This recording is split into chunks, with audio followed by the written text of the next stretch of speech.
Good evening. I hope everyone is showing, everyone is live, and everyone is live here. Good evening, everyone. Good evening, visionary parents. How are you doing today? So today,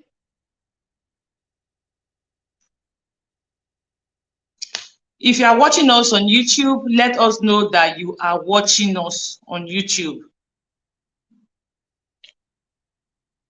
I'm certain we're already on YouTube.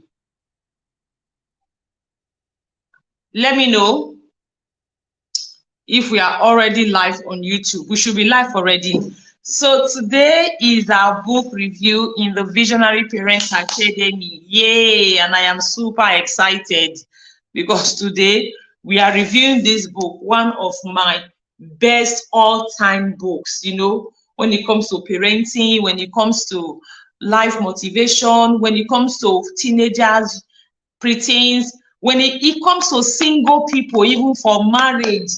You'll be surprised at the lessons in this book for marriage. I never really looked at the lessons when it comes to marriage. I never really thought this book has something for marriage until I read it again. And I saw when Ben Carson said he actually discussed with his wife, what's her name again? Candy, before they even got married. He told her that, I'm a doctor, I'm a neurosurgeon. It is very, very demanding. It is going to be very demanding. Yes, I'm going to prioritize my family, but I have a purpose to save lives, to help mankind. So it is going to be very demanding. So now you need to sit down and understand my job before we even get into this thing. You need to know what you are going to, what is in it. You need to understand what you are up against or what you are up for, what you are signing up for. So they had that conversation before Candy agreed to, before they went ahead with the marriage. When I saw, I have never really paid attention to that part. But when I saw it, please, Lydia, come again and I'll put you on stage. When I saw that part and I said, what? This book also has something for marriage. Traveling all over together.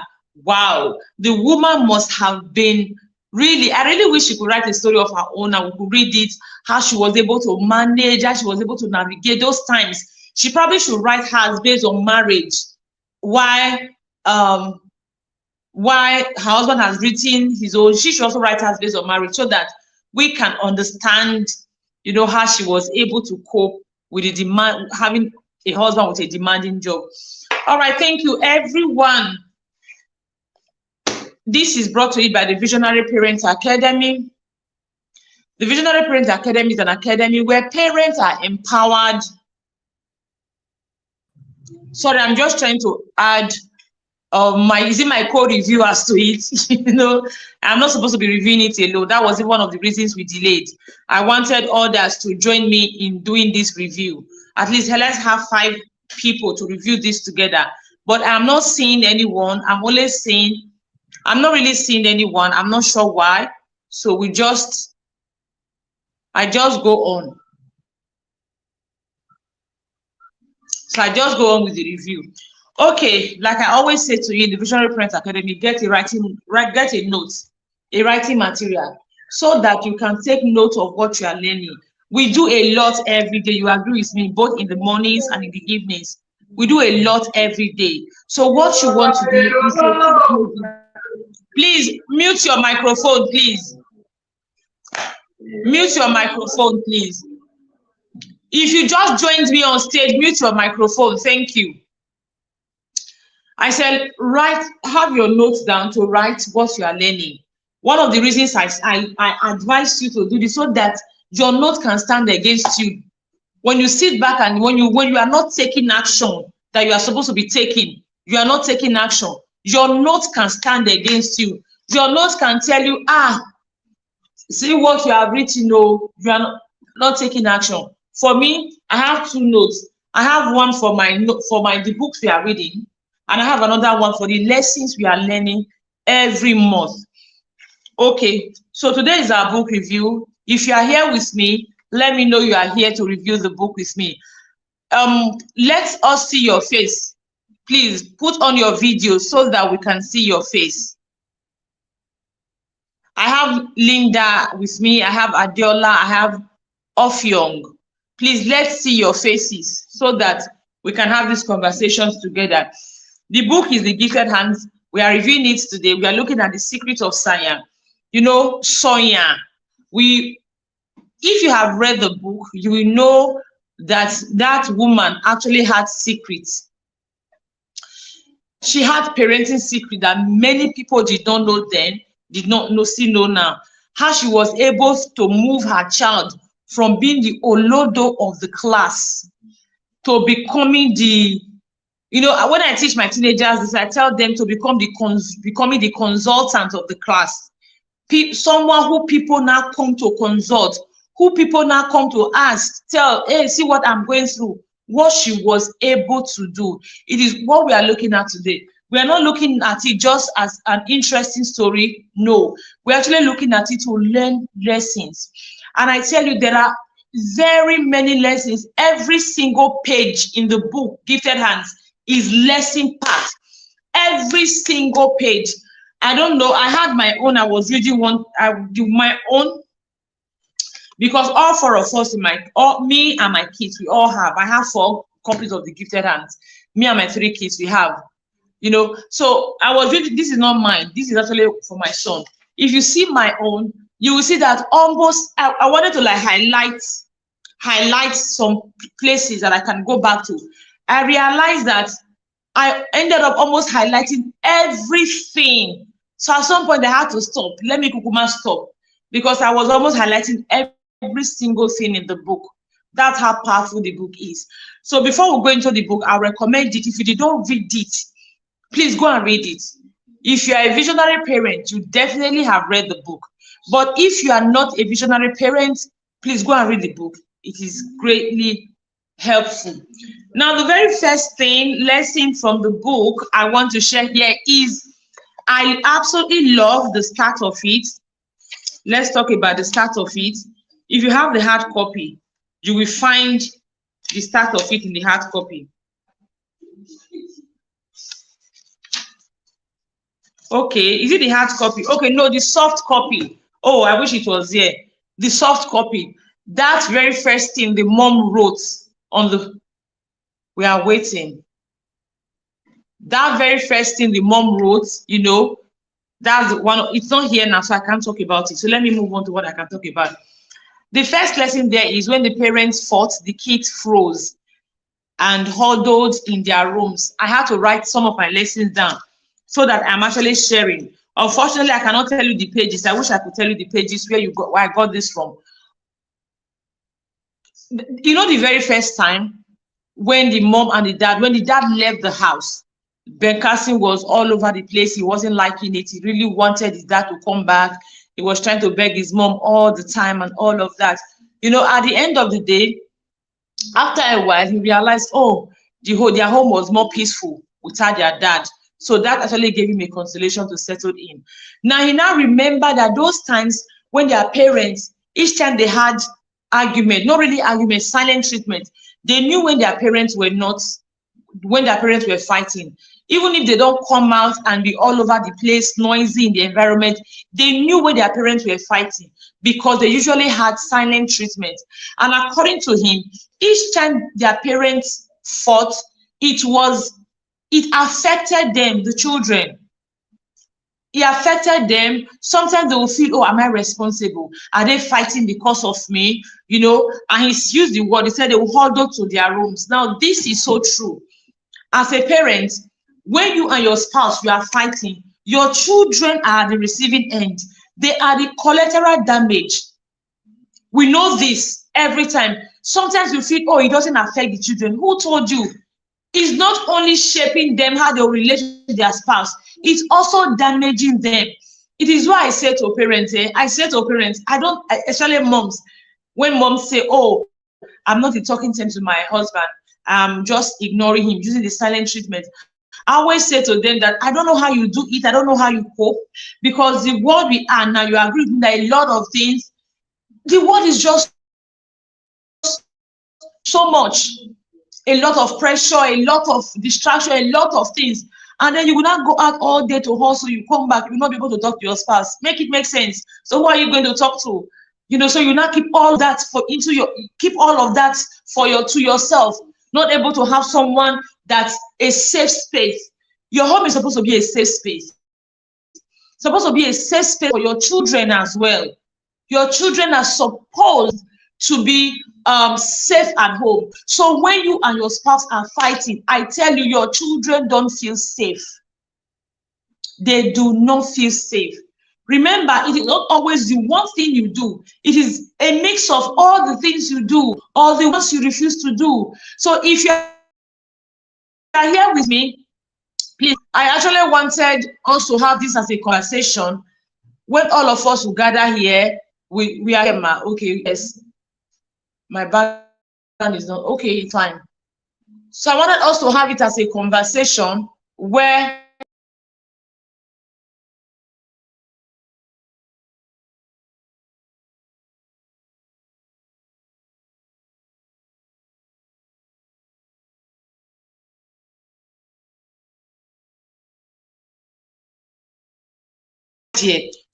so next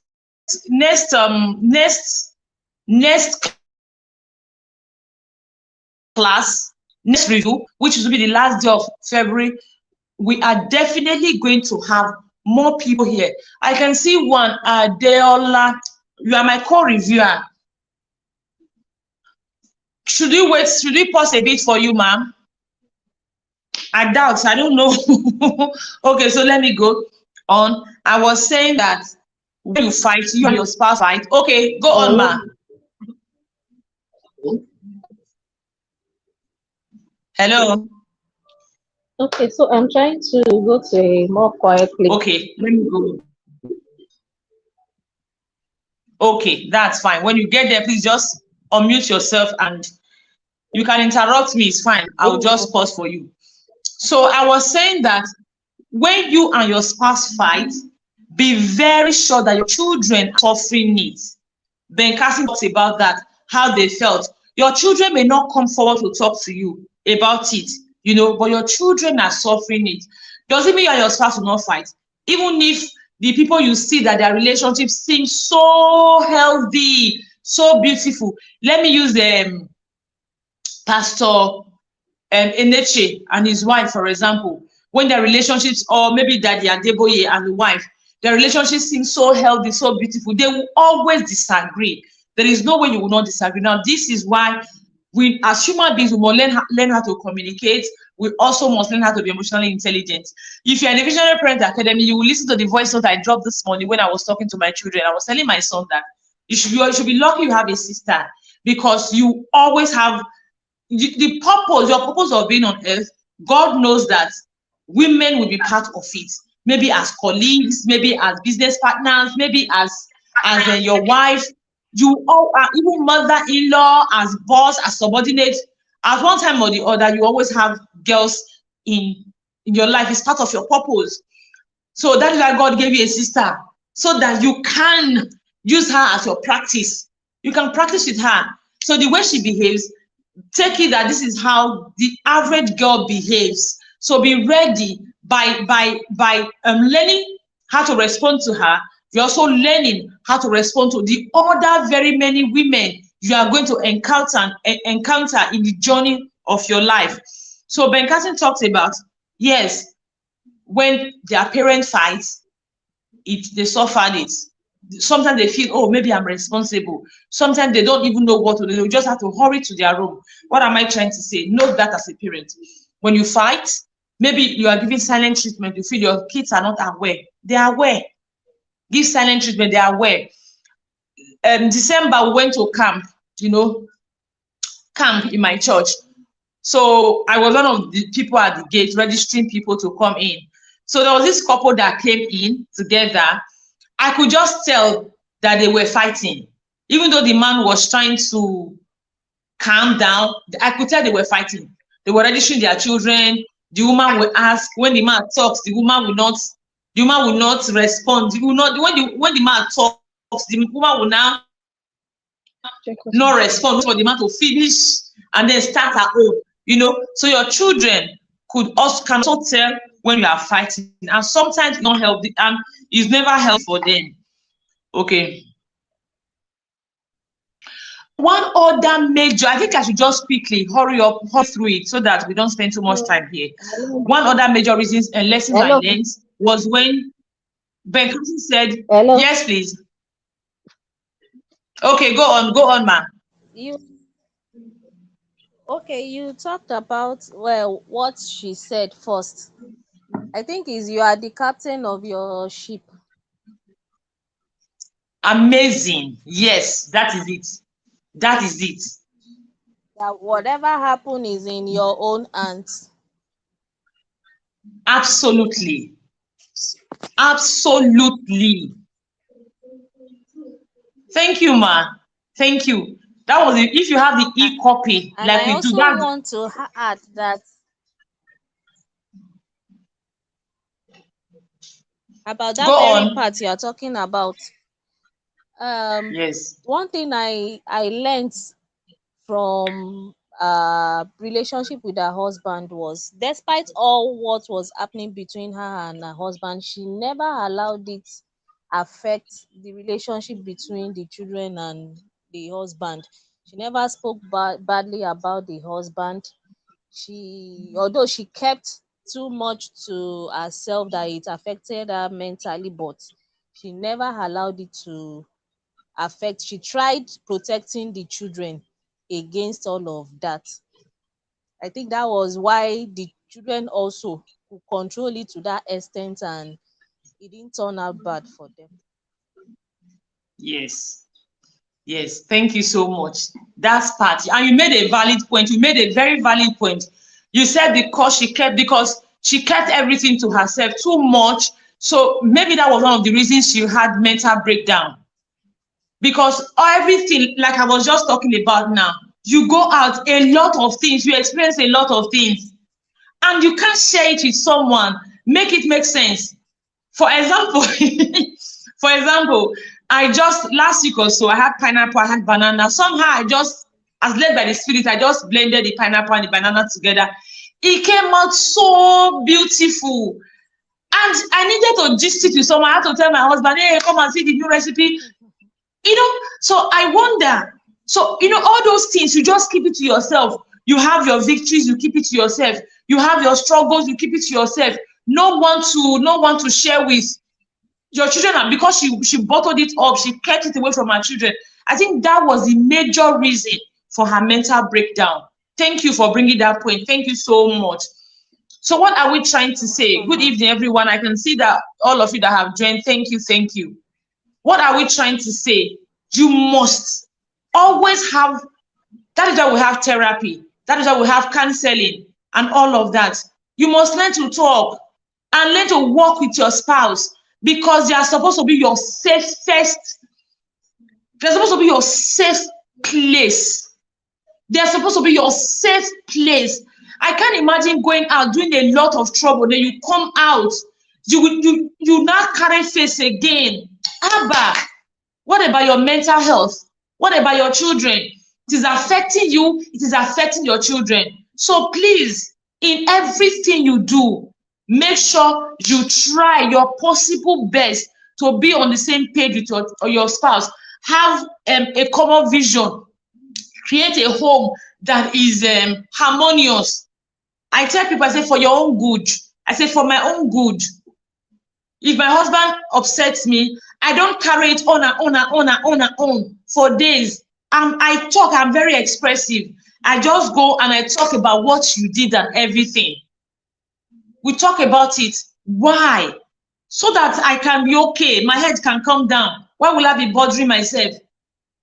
There is a lot of, someone said this thing, that life is hard enough.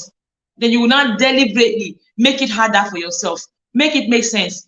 Thank you so much for that point. I just thought to emphasize on it, the mental health issues. Okay. And from her point, she also said she protected them from other troubles. For example, she didn't allow them into the fight she had with her husband. She also did not allow them into her mental health issues. That actually worked for the children. It worked. She did not parentify them, because sometimes parents parentify their children. You give the children, you give them the adult responsibilities that are too much for children. It's not only when your children start earning money for you at young age, they start earning. In church on Sunday, we're talking about goals or something. So the teacher asked one child about, okay, no, he asked the child, what will you do for your parents that will make them super happy and proud of you? And one child said, if I give my parents money. And he looked at the child and said, why would you give your parents money? Where are you getting the money from? So the child eventually said, okay, she sells, during after school and all of that, she sells. So when a child at that age, a teenager, that 14, 15, begins to pay the parents' bills, that is parentification. You are parentifying your child. Another thing is when you allow your child into adult issues, some parents do that.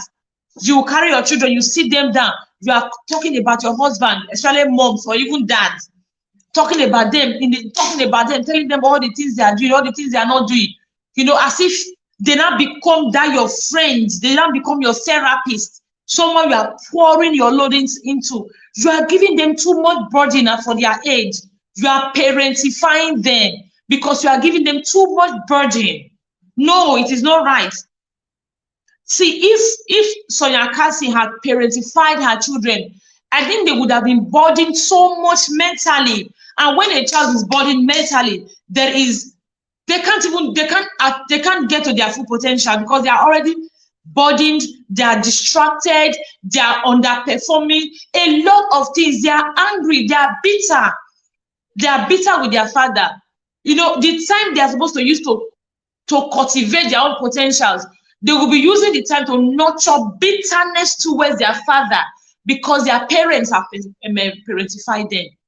You see, these things we do not realize it. We don't realize the effect of it. It is one thing I have come to realize. It is one thing.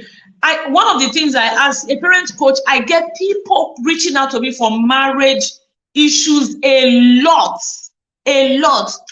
One time a father reached out to me. He said that the wife is always trying to brainwash the children, always making him feel less, talking to his children, those kind of things, so that they will now, see him finish. The mom doesn't have any idea the effect of that thing she's doing. Oh, she thinks, okay, when she begins to see the effect, now that time her eyes will clear. What am I trying to say? Sonya Carson did not parentify her children. If she had parentified them, I tell you, she wouldn't have gotten the result she got. Thank you very much. Young, let's hear you. Are you with us, ma'am?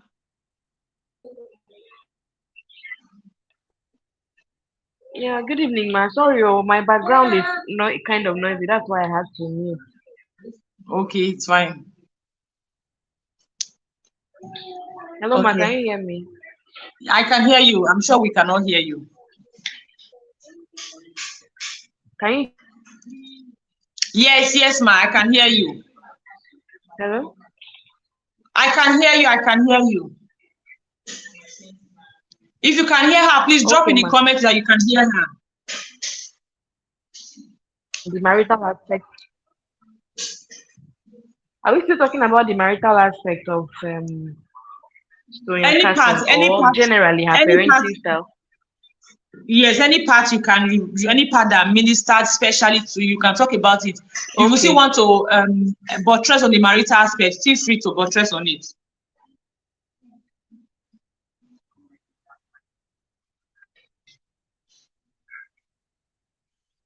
Okay, I think our network is poor or something. Okay, I took note of a couple of she didn't have any. Can you hear me? We can hear you now. I can hear you. Go on, man.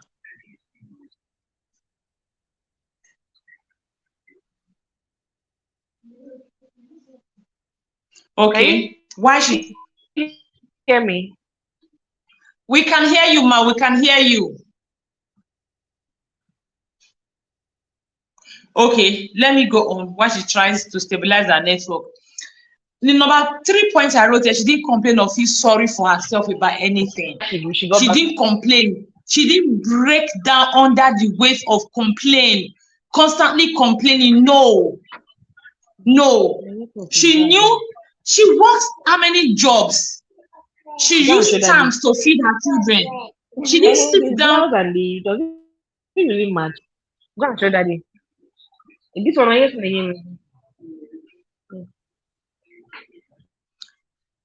So she didn't sit down and complain of government, complain of her husband, complain of reason.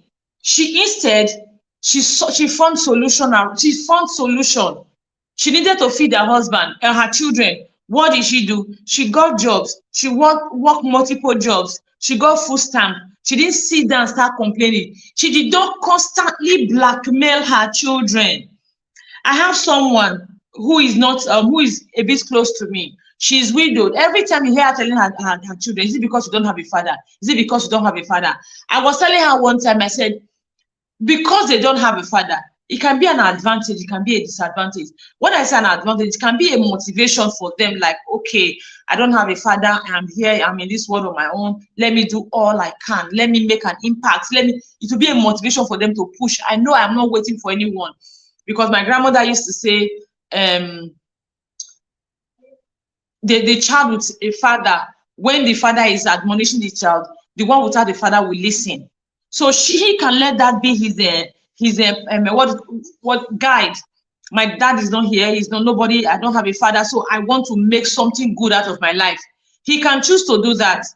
He can also choose to say, oh, I don't have a father, because of that I have the unfair disadvantage. Everyone has fathers that come through for them. I don't have. I was telling her that the way you talk about this, they don't have a father, it is you putting ideas into their head. It is you trying to tell them that they are struggling because they don't have a father. They are making poor choices because they don't have a father. That because they don't have a father, they are limited. Because they don't have a father, they cannot do what they're supposed to do or something. So I was telling her, what am I trying to say? For Benkasi's mom, that wasn't her case. The husband was not in the picture. She was not even financially okay, but hey, she was still able to push herself. She found solutions to her struggles, and that was all that matters to her. If you even look at her story, you realize that you know, I saw a picture yesterday on Facebook, the other day on Facebook, I think I saved it. A boy who was a university boy who, I think the parents declared missing. They were afraid that the boy may have been kidnapped for days. They were looking for the boy up and down, only for the boy to surface after a while and say to them that no, he wasn't kidnapped. He just went away from the house because he did poorly in school. So she didn't want her parents, reaction. So he just went to find himself, just went to rest his head somewhere. So I remember saying that for very many children, they want to run away from the house because the house is so style. The house is not okay for them. This is what we can liken to Sonya's story. She married at 13 because she wanted to escape her condition. Very many children, very, very big family, broke, poor, struggling. She wanted to run away from the house. That was why she married at 13 years of age. So that tells us one thing again about parenting. When your home is hostile, when your home is not conducive, your children, they are likely going to seek. I've seen teenagers a lot, they want to enter university, not necessarily because they want to go there and pursue life, just because at least anything better than being at home. Anything better than being at home. Because the home is not a safe space for them. So they actually want to go to a place where they consider safe space. And those places, you can't be sure how safe they are. So that is so she didn't complain, she didn't feel sorry for herself, she just do what she needed to do. One other lesson I got, if you are here, please just unmute your microphone. I will see you then. I will see you if you are ready please unmute your microphone, then I will see you and I will pause for you to say what you want to say, please. Yes, Ophium said she had a vision that her boys would be wealthy. So she taught them how wealthy people behaved. I love that part. She instilled positive values, love, quality, time, never spoke evil of their dad, sought professional help when she needed to, worked hard, stayed determined. She put systems in place, screen time regulation, reading habits, study time. She used her words of affirmation. She molded faith and hard work lessons. And she molded faith and hard work. She created, okay, lesson. We can create our own destiny by the way we do things. Thank you so much, ma. She has summarized the entire book for us. She has summarized the entire book for us. You know, that was it. Now, she believed in her children and fought for him. I saw this place. Each time I read this place, I literally have goosebumps. A woman, uneducated, that could not even read, like, make it make sense, you know. And it was in those days where racism was almost at its peak. Curtis was going to go to what do they call it, technical school, because they believed he wasn't smart enough to go to university. In those days, it was just a thing. It was just like normal standard practice. Whites go to universities, white blacks go to technical schools so that they go and learn skills and all of that. So that period, the Curtis was also referred to technical schools. The mom went to the school and said, no, my son would not go to technical school. She did not, she was a disruptor.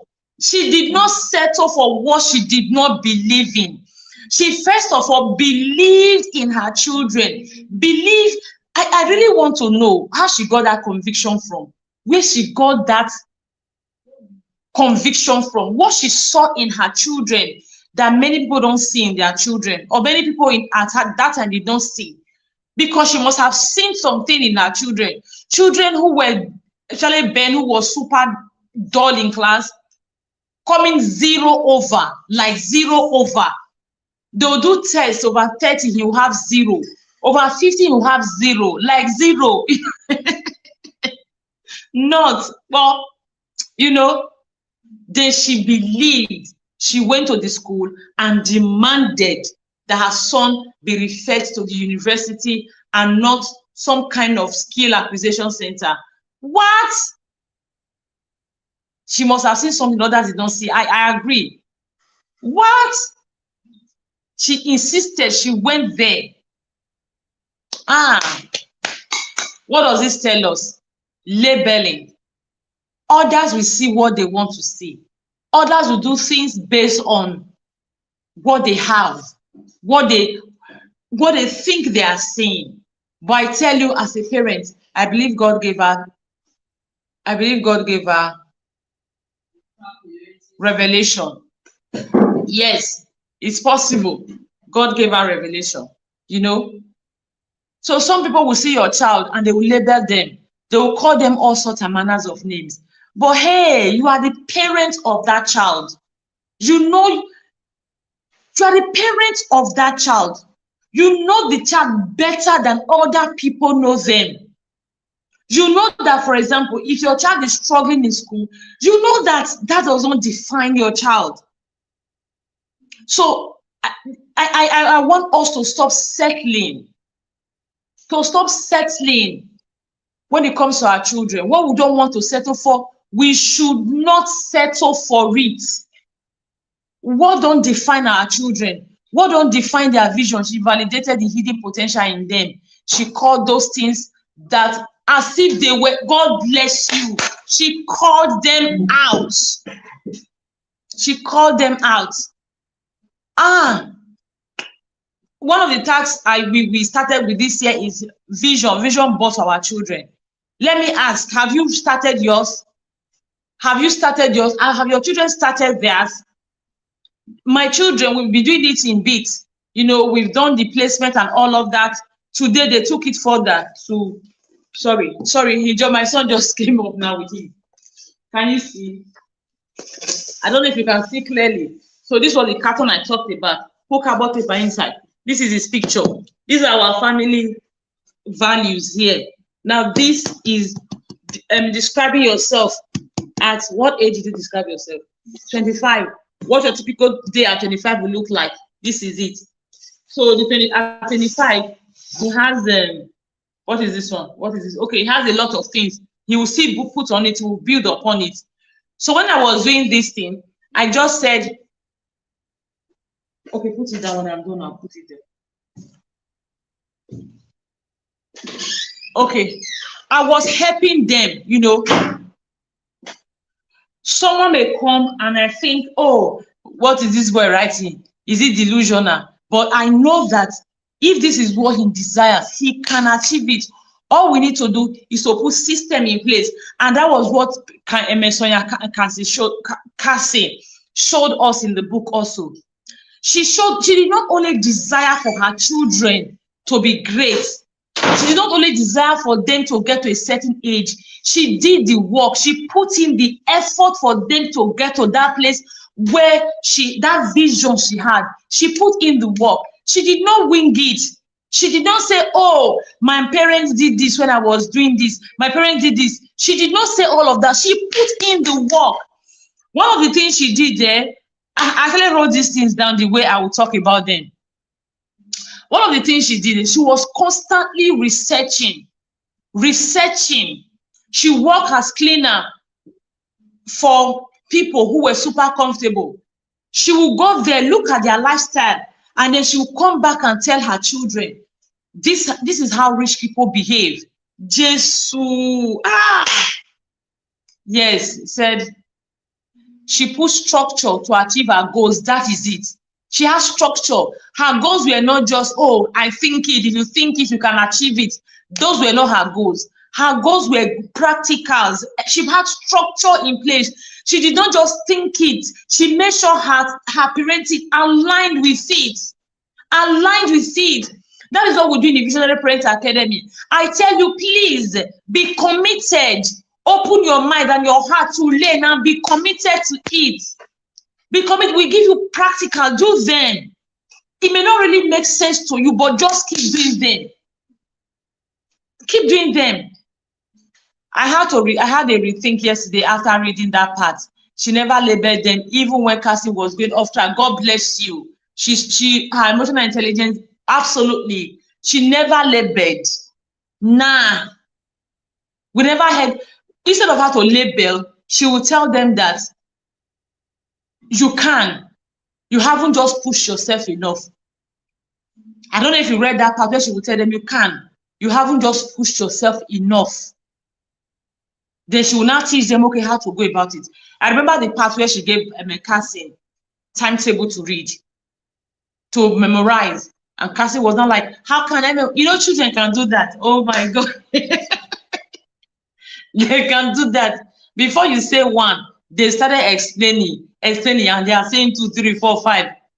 She was just, I've said it. In fact, let's go. Let me not jump. Let me see how much I can just take. Ben didn't like her saying, you are not a failure. They didn't like her lecturing, but she didn't give up. That is another thing. You know, each time they struggled, she would tell them that you are not a failure. You can do it. You just really need to push yourself. They didn't like to hear that because it was it was an uncomfortable thing to hear. You know, when they say the truth is bitter, it was a truth that was bitter to Ben and the brother. It was a bitter truth for them to swallow. So they didn't like it. And I can imagine they would have said, or frown their face or be angry. But did that stop her? It did not stop her, because even though they didn't like it, even though it made them angry, she knew the difference between maturing pain and damaging pain. It was something that was bitter. It pained them to hear it, but it was a pain that will help them mature. I saw a video today. I don't know if I saved it. A woman was, I think the children are teenagers and 15. She was telling them, oh, you don't want to eat your food because there's no meat inside. You must finish this food. I looked at the woman and looked at the video. I was wondering, this is what we talk about. So you have not prepared them, nothing. You just came up one day and said, what have you been doing? Why would your children, even because there is no meat in their food, they are angry, they don't want to eat? Like, are you kidding me? Like, are you kidding me? Because there is no meat in the food, they don't want to eat. Wait, maybe make it make sense.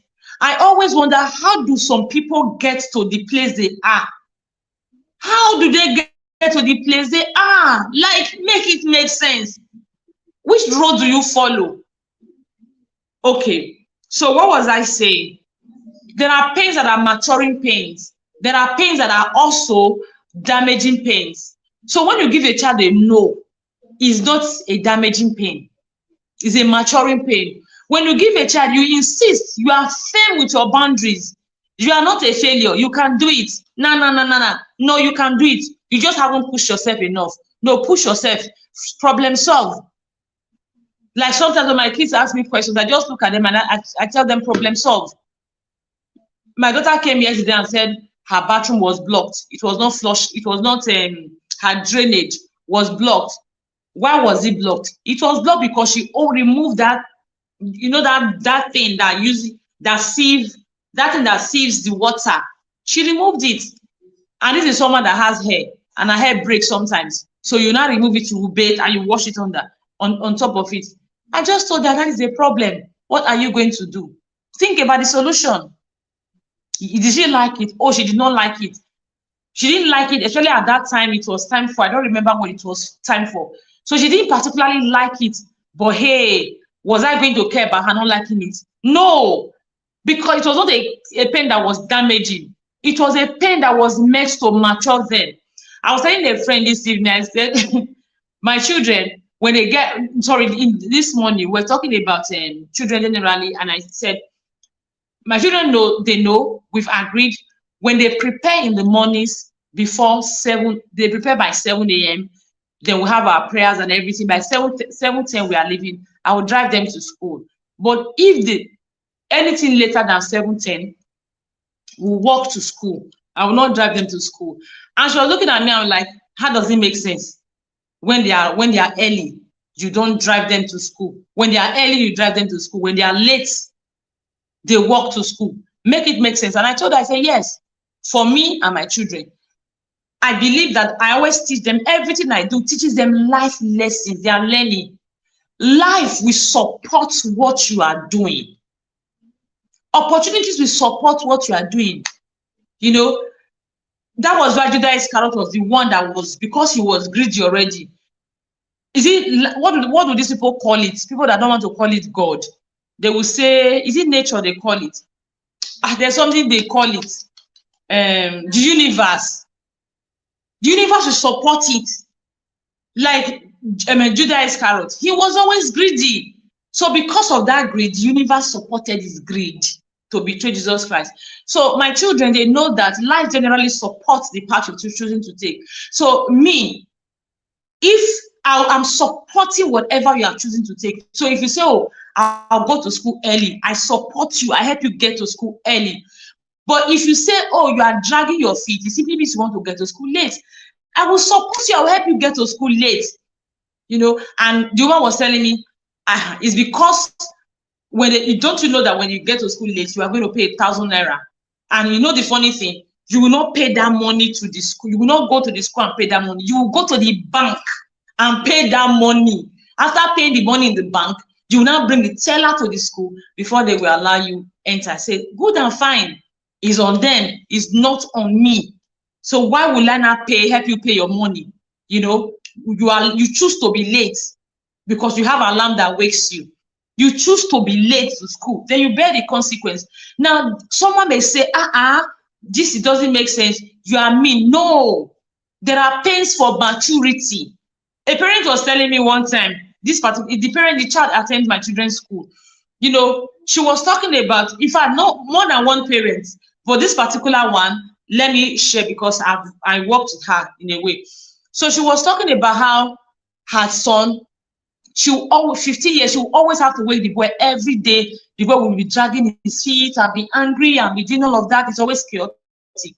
I just told her, stop waking him. Don't wake him up to school. Let him wake up by himself. It took her a while.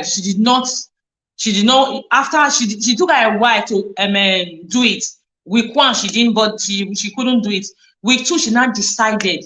So the day she did not wake the boy got to school. The day she did not wake the boy, because she doesn't take the boy to school, the boy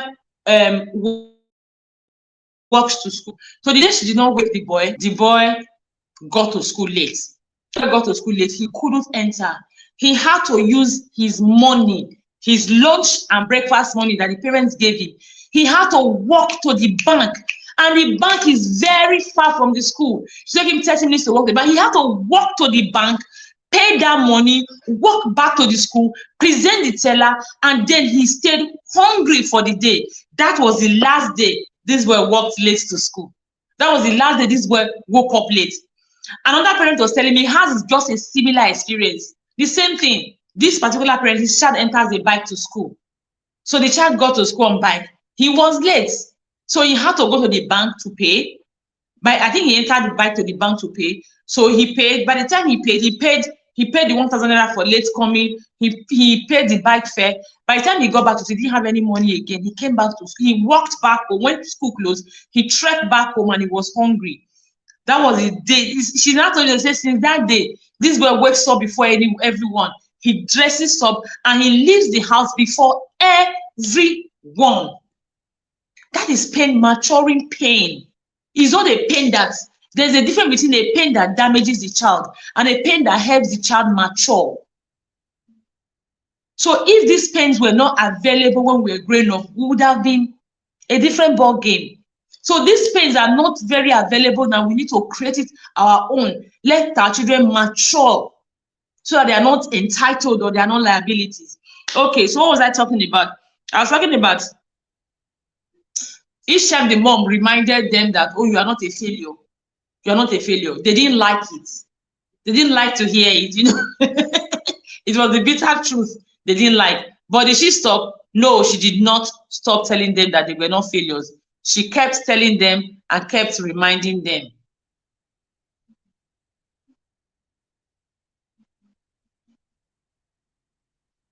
She kept reminding them. Okay, I've talked about this. Marrying Ben's father was to get away from the house. So true. I told my children that, let me see. She was very patient, oh, very patient. See that part where Ben Carson pushed her. God, I said, are you kidding me? And I use that part to teach my children. I always tell them that, see, if you don't fight your weaknesses now, the devil will capitalize on it. Because you have all these weaknesses because the devil has seen your potential, has seen where you are going to. Imagine, the book recorded three cases where Ben Carson's anger almost got the better of him.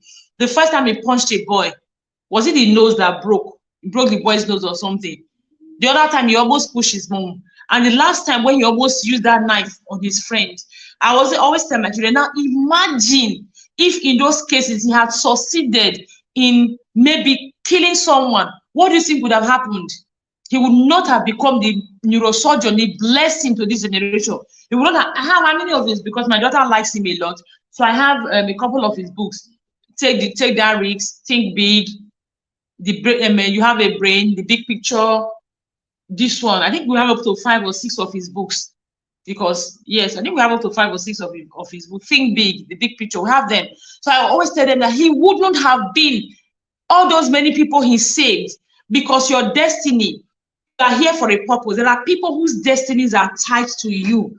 That is the truth of the matter. So imagine if he was in jail, he probably wouldn't have ended up all those twins he was separating, all those brain he was fixing. He probably wouldn't have been able to. There was a case that was referred to the hospital where he served, where he worked.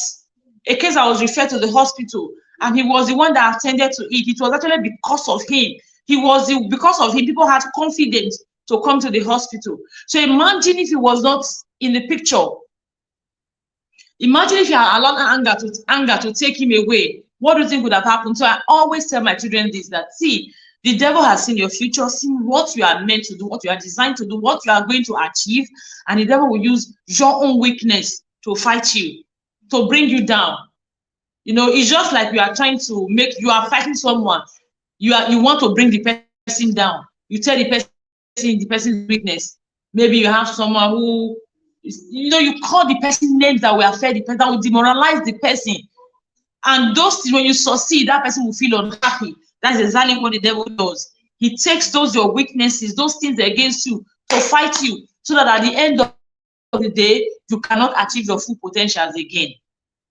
So I always say that. So someone says she was very patient. So we need to study her patience. So true. I told my children that they will thank me later.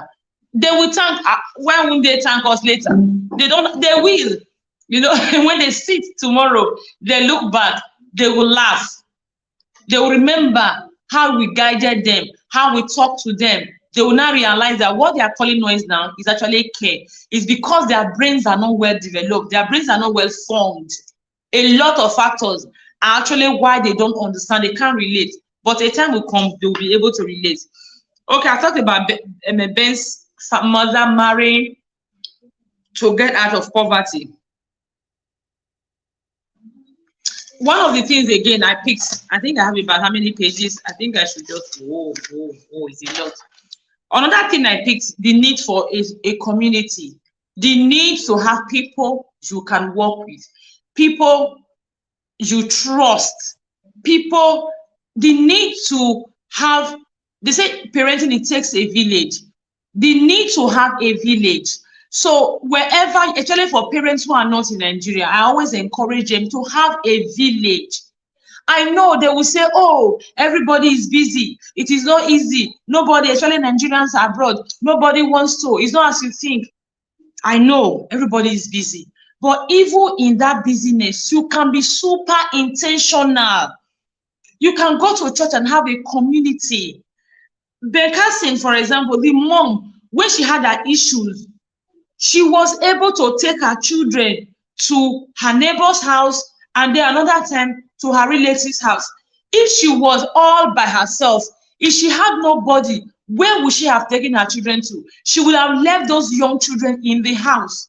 No matter how disciplined they were, they would have, because she spent a long time in the hospitals, maybe 3 to 6 months. They didn't say categorically. She spent a long time in the hospital. Would they have been able to take care of themselves alone? What about even feeding? What would they have done to feed themselves, knowing that she didn't have enough money? They would have relied on stamp. Maybe the stamp would not have been enough. So she had a village. She had her neighbors that her children went to. She also had a relative her children went to. I want to encourage everyone to have a village. I know people, when they are in the place, they carry their head up all the time, carry their nose up. You don't smile. You don't greet your neighbors. Sometimes you feel you are too much. You feel you are too much. You feel they don't reach your levels. Or you feel, excuse me, you see people talk, you feel, they don't like you or something. People have their own issues. The world does not revolve around you. Sometimes, really, people do not care. That is the truth. People are too busy, lost in their own hustle, in their own pursuit for, should I use the word existentialism, or pursuit for the meaning of their life. Then they are too busy, wrapped up in that they don't have time to think about you. So don't always think, the world revolves around you. Don't always think, no, losing up.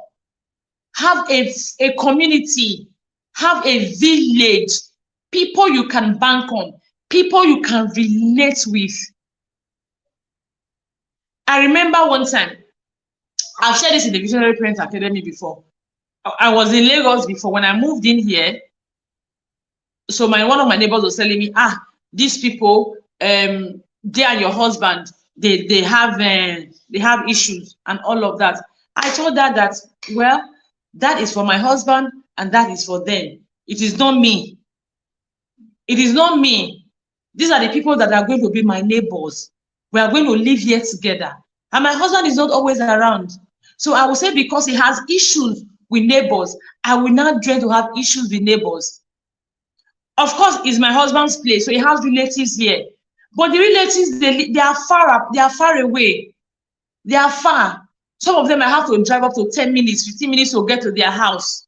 Some of them I don't even know where they stay. So, and I'm new here. I don't even speak the dialect. I don't even know the people. I'm experiencing a great deal of culture shock every day. We are 3 years here and I still experience culture shock every single day. Then I will now say, oh, because no, my darling, you are going to settle with these people, settle with them. You are going to be on the same page. You are going to settle with them. It is not even negotiable at this time. And did it happen? Of course, it settled with them. And guess what? That has been one of the wisest things I have done for myself as a parent. Because my neighbors, they have really not just become my neighbors, they have been family in a way. So what am I trying to say? I'm trying to say that please have a village. It takes a village. Have people you can trust. Look around you. There must be someone who will share your ideas. There must be someone who is also yearning for the kind of village you want to have. I know we live in a world now where a lot of things. Yesterday, I went to get something at a shop near me. In the shop near, I usually get things from there. So the place was locked. They said the people have gone to church. So I was not telling myself that this woman has gone to church. I don't know which is a worship unto God. Opening his shop or going to church, which actually we worship God. I said to myself, I think opening his shop, we worship God more than going to church. Let me explain. Because when he opens the shops, he is solving problems, serving people. Imagine if he's a chemist and there's just an accident and someone rushes there to take a first aid. And at the end of the day, because his or her shop is locked, they are not able to get a first aid. And to get another clinic is very far, or another chemist is very far. That person passes on. What do you think would have happened? And the person closed the shop and went to church. I think God would have preferred that person to actually be in the shop, serving humanity, serving mankind. Unfortunately, because we have the mindset of, oh, it's money, Monday, we say, how much am I going to make? I'd rather worship God than to make money. We see our business in the lens of money making. We don't see it in the lens of serving humanity. When you see it as serving humanity, we do things differently. So I know that this kind of mindset, oh, we live in an environment where the mindset can be so crazy. So you just want to like hold on. You don't want to hold on. You don't feel free to relate to people so much because you want to hold on because of their mindset and all of that. I get all of that. But again, I want to encourage you that it takes a village. Benkassi's mom showed this to us. All those times she had mental breakdown, if she didn't have a family where her children could go to, if she didn't have neighbors that her children could go to, she probably wouldn't have been able to handle it. Maybe she for die for depression.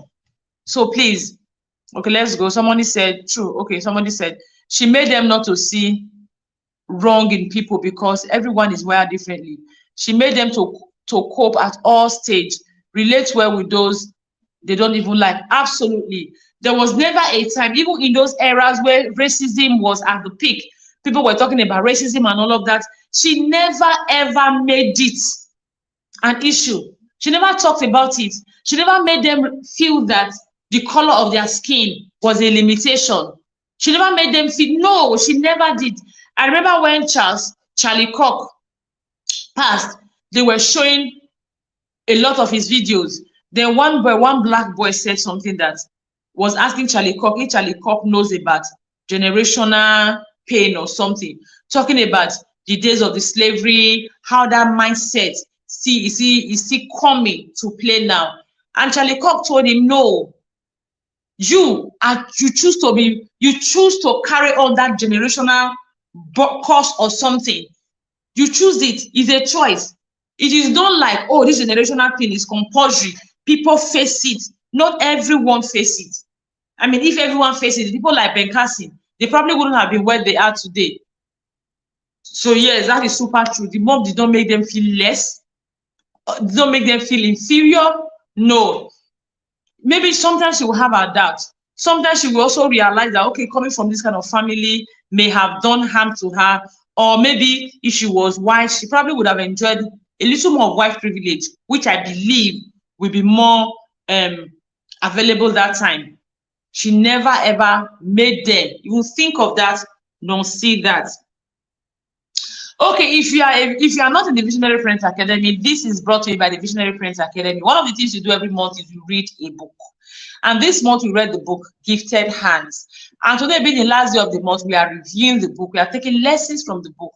I have my lessons here, and I tell you at the end of the day, I'm going to put my lessons together and I'm going to begin to take action. So if you're not in the Visionary Parents Academy, what I want to encourage you is to join us. It's a very vibrant community where we learn, where we grow. We meet every single day of the week because we know that we need reminders every single day. So we meet every day in the mornings and in the evenings. So even if you cannot meet, join us in our meetings. You just in the morning is not a meeting per se. In the evening is a meeting. So even if you cannot join us in the meeting, you can always come back, go through, and ask your questions. You can ask whatever parenting struggles you have. You can always feel free to ask. So I want to encourage you to please join us in the academy because it is going to really, really help your parenting. So let's go. She had her kids say, okay, I've mentioned that already because I had to write them down so that I don't forget the point. When things were hard, she gave their house for rent. Sacrifice. So she actually reminded me of sacrifice we make as parents, or rather, she reminded me of the sacrifice we make as parents. Remember when things were hard, when she had to move her children to her relative place in the other side, you know? Yes, so it's blessed. Thank you so much. She said the academy is a game changer. She's blessed. Thank you so much, man. Thank you. So remember when she had to take her things to her relative's house to live there. She had to put their house on rent because things were soft. Anyway, I'm not really surprised, because she came from a humble background and she had a vision. She knew what she wanted. So she knew that now she had to prioritize. It's not like today when you see parents prioritize care. When they never do fashion finish, when they never do competition finish, they are prioritizing. Who care? Who prioritizing help? So let's go. She caught up with them after school. This was so hilarious because she was not educated. Yet each day after school, and it's not even about not being educated, it's about having a structure. Because Ben Carson said something here that actually I noted it a long time ago.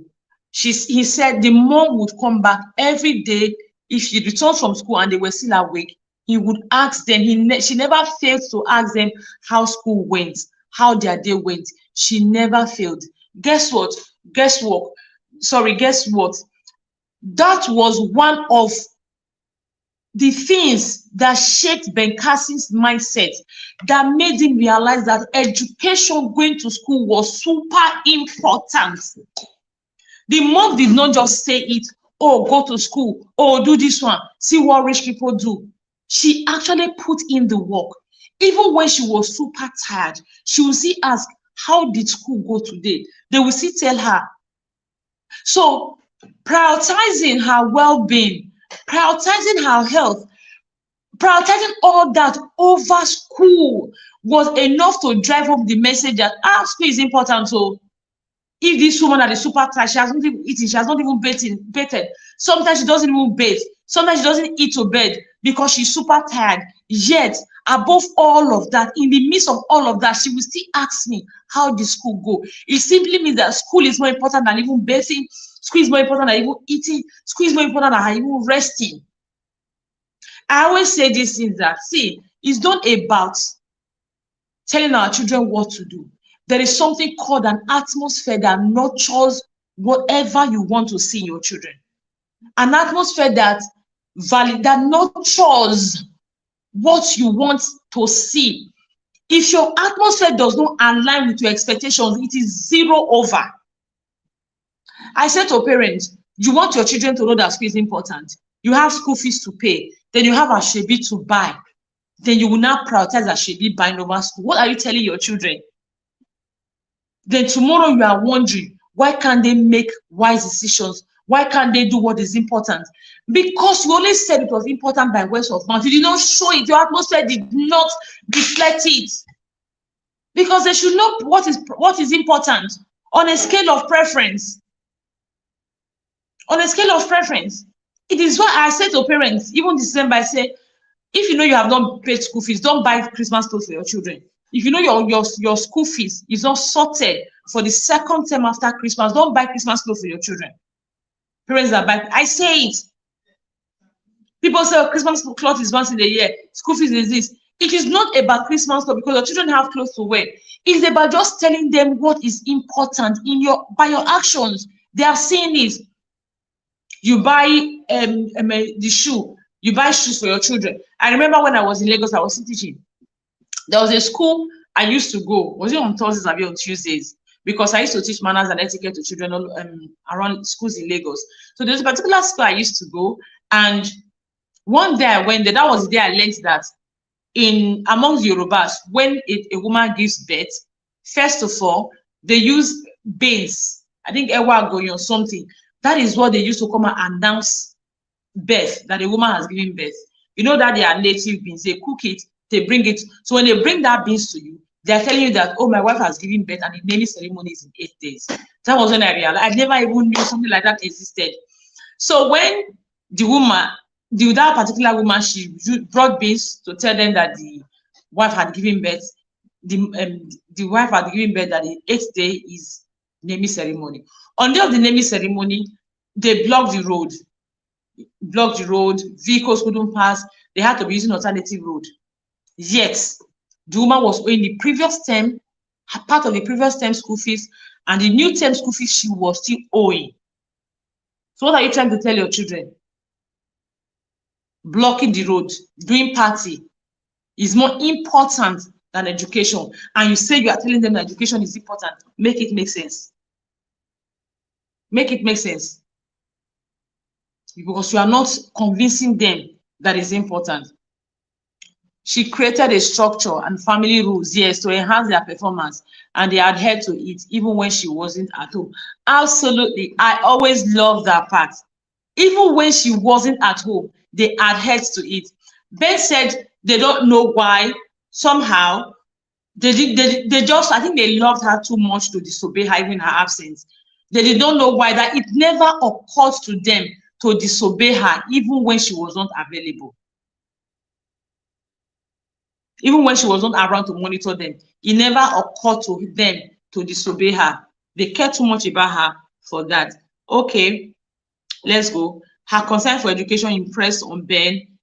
He began to see education as important. Her concern for education impressed on him that he began to see education as important. Having them go to school, doing a lot of things and all of that, making the sacrifices. She was interested. Wealthy people studied them and taught her kids. One thing she did, she would go to a wealthy man's house to work. She would learn one of their lifestyles, one of the things they do. She would come back and tell them, this is what they do in wealthy people do. So here is the thing, we can also learn from people and replicate. Yes, they really love her so much. Yes, ma'am. We can also learn this from her and replicate. When we see people who are doing well, who are doing well, we need to find that. My last time of reading this book, I was just telling myself that I wish everyone in this world can just write their own book. Everyone can write about their story. Whether you are popular, you are not popular, you just write your story. People will learn lessons of the good, the bad, the ugly. We'll learn what to avoid and what not to avoid. I wish everyone can just write their story.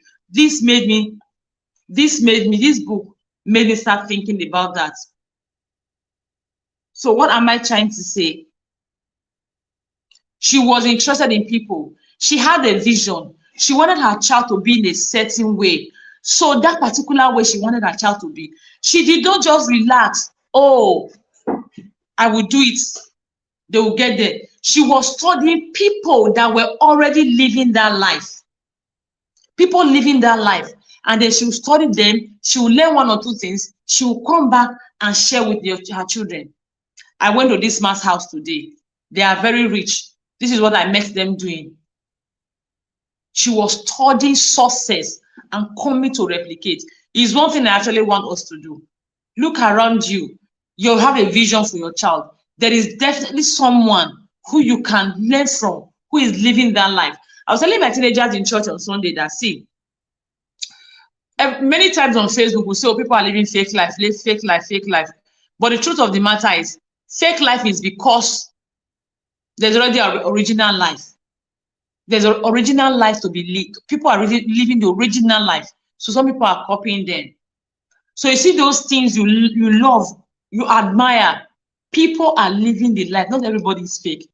So we can also look at people that we admire and then have our children, learn one or two things from them and replicate it in our parenting.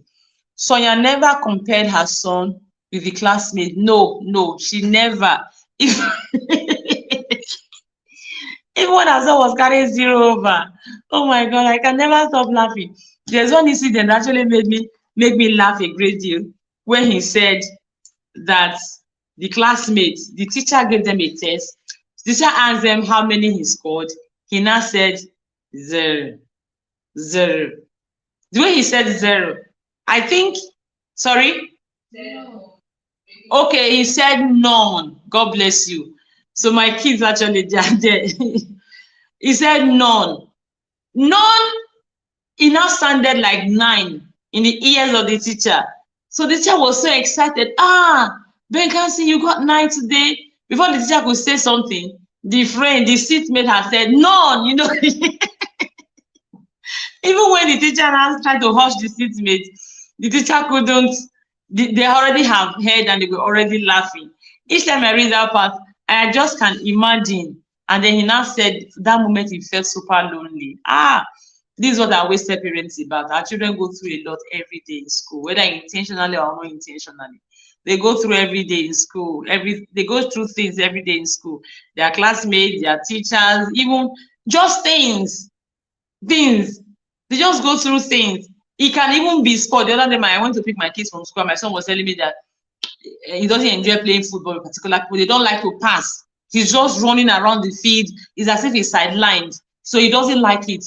Or when they come, they are choosing positions to be. They want to give him, I think, one that he doesn't like. You know, he doesn't like to, he wants one that is more active. They go through a lot of things. They have a lot of experiences every day. So when they come back from school, what do? It is why in the Visionary Parents Academy, we have a rule. When your children come back from school, the first thing is not to nag, is not to fight, is not to do anything. Yes, they will have you have enough time for all of that. But first thing you want to do is you want to reconnect with them. You want to be a safe space for them. A safe space for them. You know, like, I've been out all day. I'm so tired. I'm at home now. Let me rest. Be that rest for them. When they have rested, when they are safe, you cannot start your complaint. You cannot start your condemning. You cannot start everything you want to start. But firstly, be a safe space for them. Imagine all he was. How he had none. How he had none. Okay, let's go. Somebody said, yes, she never did.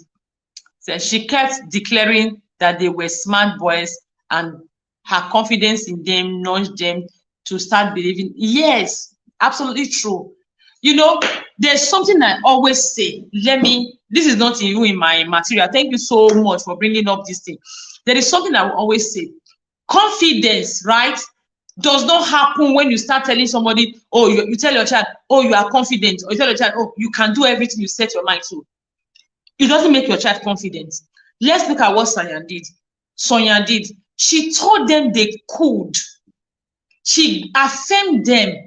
And then she actually gave them the opportunity to do.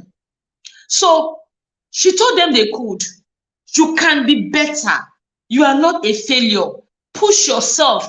She said that to them. Then she went ahead and told them, you are going to watch less TV and read more books. Go to the library.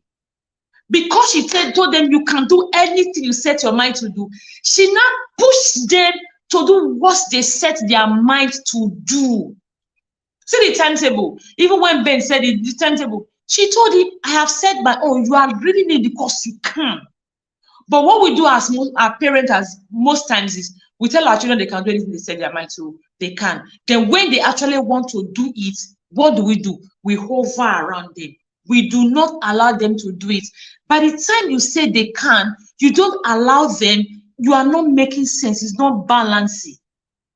It is not just by you telling them, you are actually, Haba, oh, I want to go to Kaduna. You remain in Delta State. Will you get to Kaduna? No. You get to Kaduna when you actually stand up and move, take the strides towards Kaduna.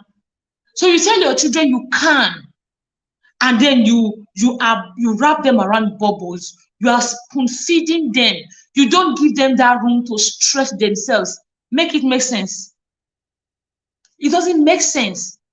So you can keep affirming them, oh, you can, you are confident, as long as you don't allow them to practice that. It is a waste. It's a big waste. It's a waste. So that is it. That is it. Thank you so much. Thank you. You just thank you so much. You just brought that up and I just thought to buttress on it. Okay, let's go. She was interested. Okay. Being at the bottom of the class was bad enough, but being teased and taunted from other kids made it worse. Yes, I've shared that already. Being at the bottom of the class was bad enough for Ben Carson. Again, the thing is, I know for a fact that no child likes to struggle. No child likes to be at the bottom of the class. No child likes to get into the teacher's problem, teacher's issue. No child likes you to beat them. No child likes. Children don't do these things deliberately. So it's always a communication. When we say children's behavior is a communication, we actually mean it's a communication. They don't sit down, oh, I want to frustrate my mom. On Sunday, when I taught my children about vision board, I gave them a task. I said, everybody sit down, visualize yourself at 27. What will you be doing? Who will you be talking to? Where will you be? And all of that. Guess what? I have the video in this channel, YouTube channel, by the way. None of them said they will be a drug addict. None of them said they will be in prison. None of them said no. No girl even said, I would have been pregnant for one guy. No girl even said I would be pregnant for one guy that is not married to me and doing street fight. None of them even said I'll be selling in the market. They have big visions, big dreams. That tells you that they do not deliberately make decisions that disempower them. No. A lot of factors go into it. So Ben, he was hurting. There was a part where he said he did as if he didn't care about his studies. He didn't care. It was just a way to cope. It was just a way he was just pretending. He was just coping like, I don't care. You do anything. Like some people will believe that, oh, the child, when you flog a child, they will not care. They still care. They still don't like when you flog them. But all those are just ways for them to cope. They just pretend that they don't care. They care a big deal. They still care. They still don't like it. They still don't enjoy it. But they are just kind of resigned to faith. That was Ben Carson's issues. Okay. It was bad enough that he missed every question, but having the class laugh at him made him feel lonely. This was when the teacher asked him, yes, I've talked about that already. His grades got better. Okay, now I put this on Facebook one time and somebody was arguing with me. I said the first time Ben Carson's grade got better was actually when he got glasses. So one of the reasons he actually struggled in class was not even because he was an Olodo, was because his sights were not good enough. He wasn't seeing the board clearly, so he would just assume. And because maybe his mother did not know that part of it, maybe he was, is he long-sighted, they call him, and short-sighted. where he will see it, he will not see the board clearly. So maybe his mom will give him a book like this to read. He could read it at close range like this. So everybody assumed he could see. So this is when children struggle so much, not even in school, behaviorally, you want to sit down, actually do an examination. You want to do an examination to find out why is this child struggling. Before you can even go ahead and label the child, you want to understand a bit more why the child is struggling. That was it. He couldn't see clearly. That was why his grades were super poor. The moment he started, the moment he got the glasses, his grades became better. So when your child have behavior issues, there may always be something. There is always something. So you want to first of all check that thing before you conclude. Check the root cause. Go to the root cause and try to fix that before you go on. He said Benny's decision to become a doctor came as a result of lessons in church, focus on stories about missionary. Oh yes, you got that part. Yes. When the missionary doctor, the wife that were running and they were being almost being attacked. Yes, stories. Now, initially he wanted, from watching television, he wanted to be a psychologist. Remember that part? You know, he actually felt like a psychologist, having some children about his age come to meet him. And Noel,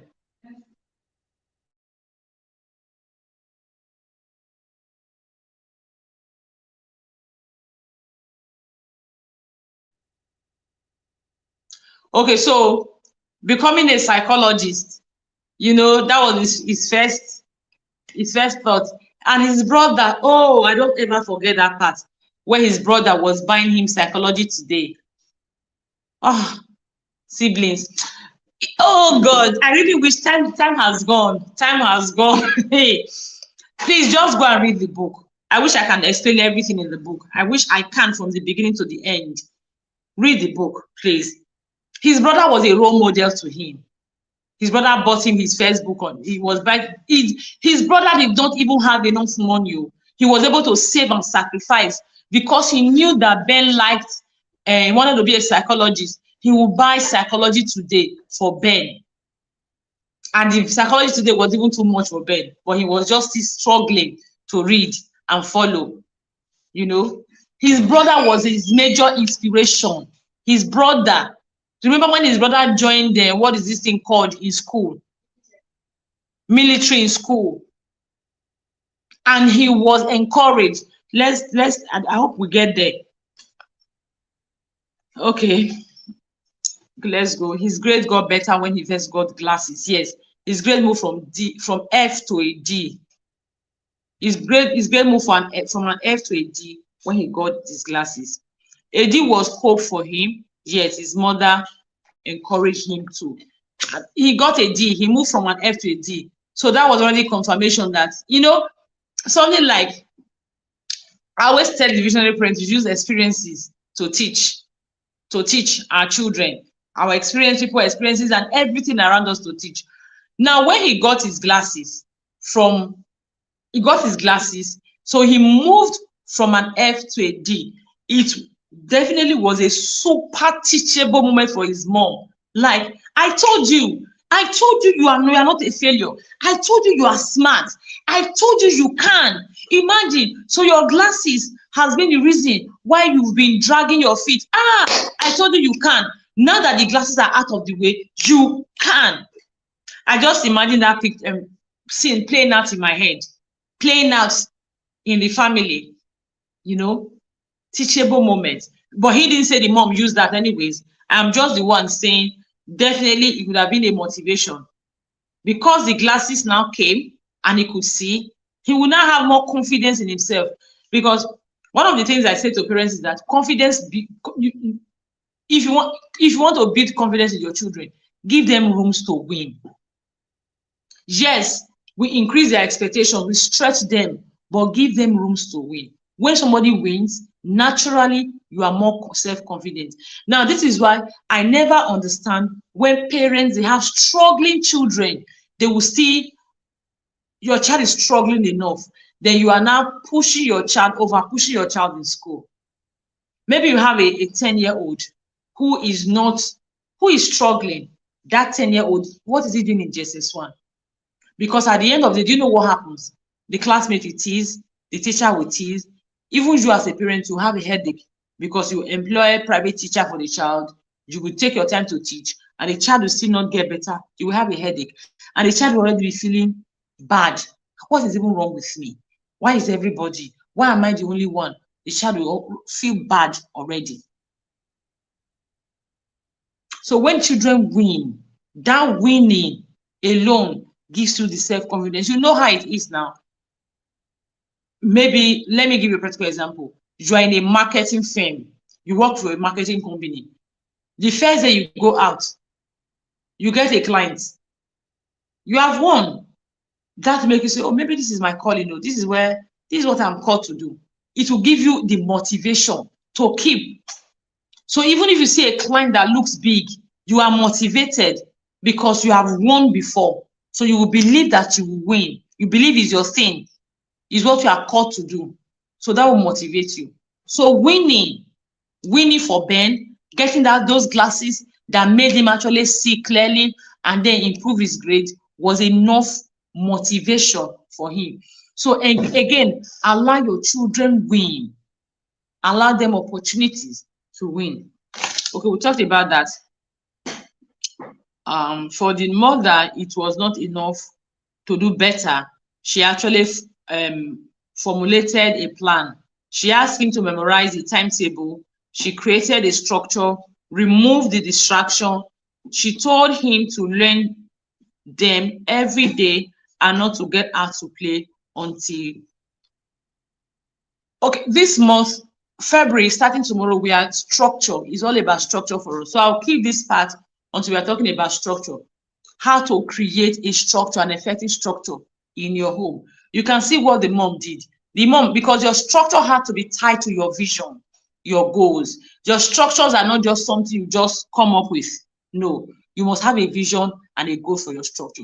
So the mom had a vision. She wanted her children to be certain ways. She had a goal. She wanted them to study more than they were already studying. That was the goal. What did she not do? She not created a structure. You are going to read the number of books at a certain time. She knows that structure, there are some things that will make the structure not to be effective. Then I close this door, please. There are things that will make the structures not to be effective. What did she do? She identified those things and she took them away. Television. Yes, television was one of the things. So what did she do? She identified that television as a major distraction and took it away. And then she did not just leave them, she now gave them solution to that vision. We'll talk about all of this when we do structure, when we start our structure class. And as a parent, if you're not in the Visionary Parent Academy, please join us already because it promises to be super empowering. Join us already. Now, join us. Okay, so let's go. The math practice at home made him improve. He got 24 in math, 24 over 30. Wow. But didn't tell anyone what was responsible.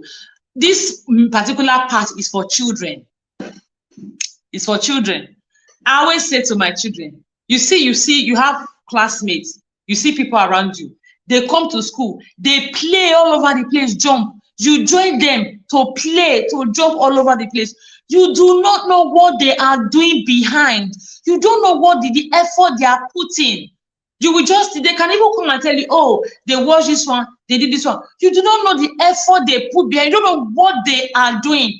When Ben Carson improved, nobody knew the effort he was doing. They did not know how much his mother stressed him at home. They don't know how much he had to go to the library. They don't know how much he had to stop watching television. The friends did not know. Nobody knew that. They only knew that he had improved. So I said to children, you see everyone around you, people making progress. There is something they are doing more than you.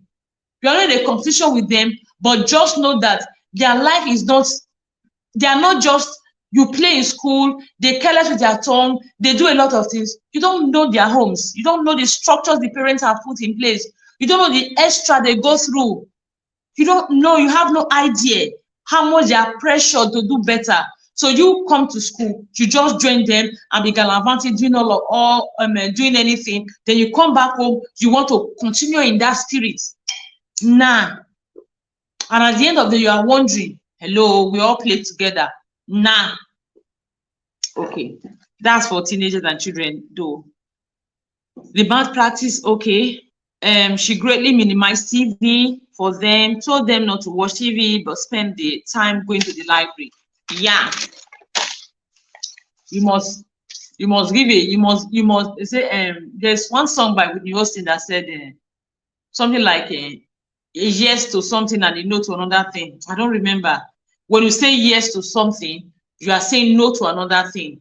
When you say no to something, you are saying yes to another thing. For example, you feel sleepy, you feel like sleeping, and then you are about to sleep, and someone comes to you and says, oh, come and follow me to this place. You say yes to this person. That means you have said no to your own sleep. That is it. The same thing. So for you to make progress, you have to examine where you are, look for the things you are going to say yes to and the things you are going to say no to. For Ben Carson, they actually said yes to more books and no to more TV. Her friends, jiggy, jiggy, jiggy, jiggy, jiggy, jiggy, jiggy, jiggy. I like this part, you know. Don't mind me. I'm always excited when I'm talking about the gifted hands. Her friends criticized her. One even told her that making the kids read all the time will make them hate her. But she told her, of course, she was confident in her parenting. I've talked about this. I have talked about this in the Visionary Parent Academy. Maybe we've not talked about this year. I'll talk about it. You need to be confident in your parenting. People will, when you are intentional, people will come and give you unsolicited advice. The people that are even advising you, if you look at the result they are getting, it's not something you want to get, but you don't have the courage to tell them, I don't want to get a result. They will come and give you unsolicited advice. You need to be confident in your parenting. As long as you have a vision, you are working in your work is aligning with your vision. You have to have confidence in your parenting. Yes. I remember one time, my daughter and I were taking a walk. So her slippers were super dirty. So my neighbor was looking at, like, saying, her slippers are dirty. So I was then saying, my daughter, your slippers are dirty, you didn't wash it or something. I don't even remember how we had a conversation. So she was now asking me, why didn't I wash my daughter's slippers? My daughter was 11 or 10 then. I didn't even have anything. I just ignored her completely. Like me. She come and wash. Even my 7-year-old, I did not wash his slippers, let alone. So she wore the slippers. It's dirty. You have pointed it to her that it's dirty. That will let her. That is already the consequence of her trying to go out with dirty slippers. So she was on her own trying to, like, maybe make me explain so that she can begin to put holes. Nah. So you need to be super confident in your parenting, because people will come and test you. They will say all sorts of manners. You need to be confident in your parenting.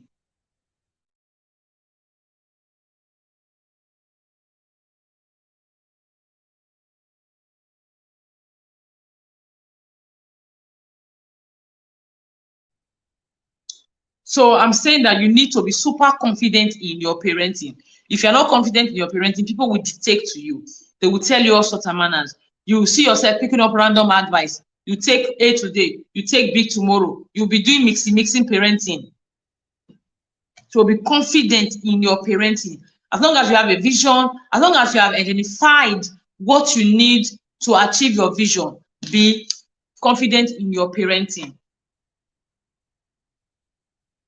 Ben started by reading books he enjoyed. This is super important. One time in a free group, a parent was asking, can the child read a particular book? The child of 11 years old, can the child read a particular book?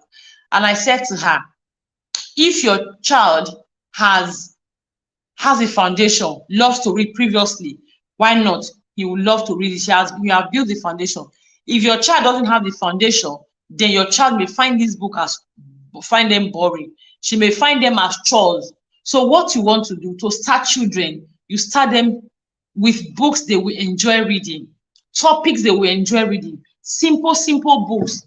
These are some of the books I have in my house. See how bikes works, how bike works. Some of the books I have in my house that my kids they read, or rather they read when they were starting to read. You can see, children like bike, so we made it bike. Just simple things. I just saw this on my table. Simple things, interesting, exciting for them. Those are some, and it's small, not big. Some of the small books, they still read them today. I can't find, oh, there's no more book on my table. Like, see this one now, they've torn it. This book is as old as something. They've torn it. These are the small books, fun books. Lily alone. Fun books they read. They read before they started reading. Now, I was talking about Gifted Hands a while ago. They were telling me, I was trying to say something about it. They were the ones telling me from downstairs. Well, I remember when I wanted to mention something, two things they've told me from that, they answered me from downstairs. Why? Because they read it. Now, if they had not read the book before, I just push this to them. They may find it boring. Remember, the test, all tests, no picture, and the tests are small. They may find it boring. They may not even read it. They may not enjoy reading it. At the end of the day, it could be, oh, they don't like to read. No, it's actually because they are not reading books they enjoy. So if your children are not reading yet, please start with topics they enjoy reading. Okay, the mother never referred to racial prejudice as a disadvantage. I've mentioned that already. Ben watched and admired Curtis. I've talked about that. The elder brother modeling helpful choices to him. I've talked about that. It helped a great deal. If you have more than a child, make sure your first child, do everything you can to make sure they are on course. Make sure you do all you can to make sure that your first child, they are making good choices, because they are role models to the younger ones, whether we like it or not. The younger ones, you look at them, we learn from them, we pick from them. So if the elder ones, I remember back then, my elder sister, she would come back from school, she would start telling me about university, how campus life, how boys used to do, how girls used to do. In my small head, I thought the campus life, university was just like a story building. So everyone knew everyone. I was so interested in it. So everyone knew everyone. I was interested. So it wasn't, then she would show me pictures. They took this picture. I was interested until I went there. I'm not like, I got there and I was almost lost. I said, whoa, this was not the picture I had in my head. So what am I trying to say? Your older child is definitely a role model to the younger one. Okay, Ben and Curtis didn't tell their mom. This part of it, geez, when they say, when you say, we have a mini book in the Visionary Parents Academy, how to earn your child's trust. And when people say things like, oh, when your child lies to you is because of overreact, I always say no. Sometimes children lie to you to protect you. It is what it is. They want to protect you. Now, in Ben Carson's story, the 2 times they were attacked, remember when Ben used to hop the train, he was attacked. Remember the other time he went to play football, they were attacked by white boys. They never told their mother, just because they wanted to protect their mom. That was why they never told their mom. So sometimes when your children tell you lies, sometimes it is always a fear. I think I made a post on I wrote, I said, when your children lie to you, it's always from fear. Fear of how you react, fear of further information will do to you, fear of how people will perceive them, fear. The psychology behind lying is fear. So what that information would do. So they were afraid of what the information would do to their mom. That was why they kept quiet.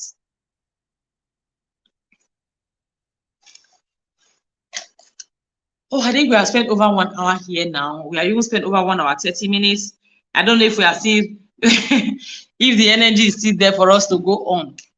His need for clothes to fit came when they relocated to a new environment. Now, it's super important I talk about this thing. Why am I talking about this thing? I remember one time a parent reached out to me. She had complaints about her daughter, and it was daughter's school. When I evaluated the information, I realized that the school played a great role in all her complaints and everything. One of my propositions was, can you change your child's school? She said no. Change this child's school? She said no. I get that all the time. She gave gave so many reasons why she cannot change the child's school. It's a boarding house. She changes the child's school, it will affect, no, not that it will affect the child. She will not be able to, okay, she has a nanny for the child. The nanny, the house girl, was envious of the child, so she was afraid that the house girl will hurt the child. So that was why. So why don't you take the house girl back? The house girl comes from a very poor home. She's trying to help the house girl and all of that. You can help from a distance. I talked about that. The mom, changing the child's school was definitely not part of the option. So I told her that if changing the child's school was not part of the option, then there is nothing we can do, because that is the foundation of it. Because whether we like it or not, the environment plays a great role. If you follow Ben Carson, so you realize that when they started having those clothes issues, those fashion issues, it was when they relocated, when they moved from one place to another. When the mom gave out her house for rent or something, they now moved to another place. That was when the new environment, the place he was before, it was all about grade, doing well in school. That was what matters to them in the place he was before. But when they moved to a new environment, grades did not matter to them. What mattered to them was, trending, who dressed better, capping, and all of that was what mattered to the new school. So sometimes an environment can play a key role. So what does this tell you? We must always be aware, be sure, evaluate our environment, make sure the environment actually align with our parenting vision. Otherwise, God forbid, the environment will just become the devil that has come to kill, to steal, and to destroy. Another thing you also want to know is that Curtis, they don't face all these troubles Ben faced. All the peer pressure, Curtis did not face all that peer pressure. He did not bother much about, clothes, fashion, and all of that. That tells you one thing, that every child is not the same. And apart from every child is not the same, another thing I think played that in that part, was the fact that Curtis is definitely older than Ben. So by the time they were moving from where they were, from the other place, I didn't bother about fashion and all of that. When they moved to the new place, I now bothered about fashion and all of that. Curtis was a bit more mature. That age has a role to play in it. Curtis was a bit more matured and was able to be in tune more with reality when they moved to their new place. So age, temperament definitely had a role to play in Ben being pressured. Environment, age, and temperament. Again, I explained that when they were in the other school, I don't remember the names of the schools now, that school didn't bother much about fashion. They only bothered much about grades. Remember, they were laughing, grades and all of that. So by the time they now got to the new school, grades was not even the issue. What was the issue was fashion, being popular and all of that. So that was when Ben got caught up in all that thing. Curtis did not get caught up in that. Temperament plays a role. And secondly, Curtis definitely was more matured than Ben. Okay.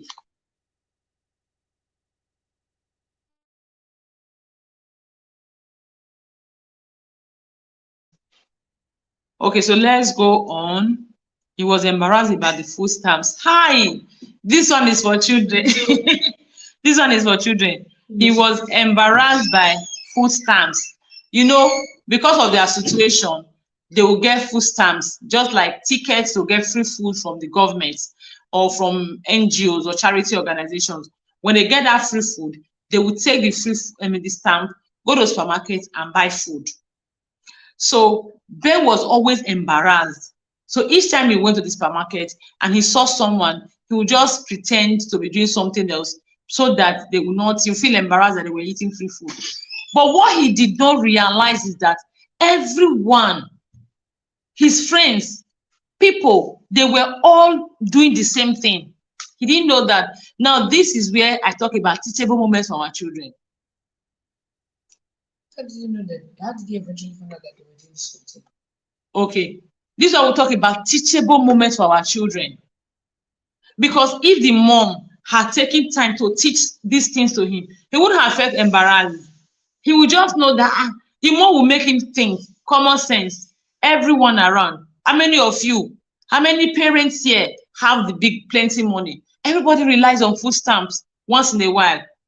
The mom, obviously, she wasn't perfect, so she didn't know all of that. So she couldn't put him through on that path. So it is for our children. I always tell them that you are in class, you feel, oh, if I speak, I'll be embarrassed. You see all those people that will laugh at you when you speak up. The same thing, they don't want to speak up because they are afraid that if they speak up, somebody will laugh at them, you will laugh at them. So everybody is feeling the same thing. Everybody. So no one is better than you. Yes, people may have their advantage, unfair advantage, but it doesn't mean no one is better than you. The same way you have your limitations, the same way they all do too. So one in the long run is better than you. So don't even compare yourself with one. Don't compete with anyone because they are not better than you. That's for our children.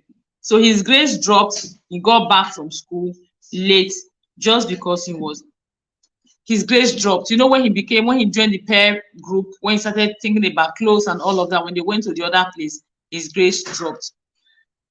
Close that door, please. And sometimes he will come late from school because he was angry, because he wanted his mom to buy clothes for him. He was angry, so he will come back late from school. What does this teach you? We always say your child's behavior is a communication. They are always communicating something to you. That is why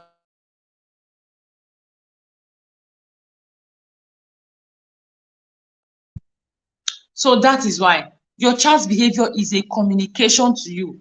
They are always communicating one thing or the other. So when his grades dropped, when he started coming late from school, it wasn't because he wanted to come late. It was because he just wanted his mom to see that, hey, I'm serious. Get me clothes or I'm becoming responsible. He did not know, say, my grandmother was your Dumadu body. He didn't know that he was doing himself. He was doing Odumadu body. What does that even mean? Odumadu body. Odumadu body. Whatever. You know. The mother went and bought him clothes that he didn't like. Yeah. What the mother simply would have done is just taking him out and buy him clothes that he liked. We always assume, we understand our children. We know what they want. That was what happened to the mom. He just told his mom, oh, I wanted new clothes. And the mom just went ahead and bought clothes for him that he did not like. The mother did not go further to ask questions. Okay, what kind of clothes and all of that. The mother just assumed. We do this a great deal. We assume for our children. We assume we understand them. We assume we know what they want. We assume. No, do not assume. Instead of assuming, get clarity. Ask questions that will give you complete clarity before you take decision. The anger that nearly ruined him, he nearly killed his mother. Wow. A parent said the mother was patient. Absolutely. Imagine if he had killed his mother. God forbid that thing. He knew if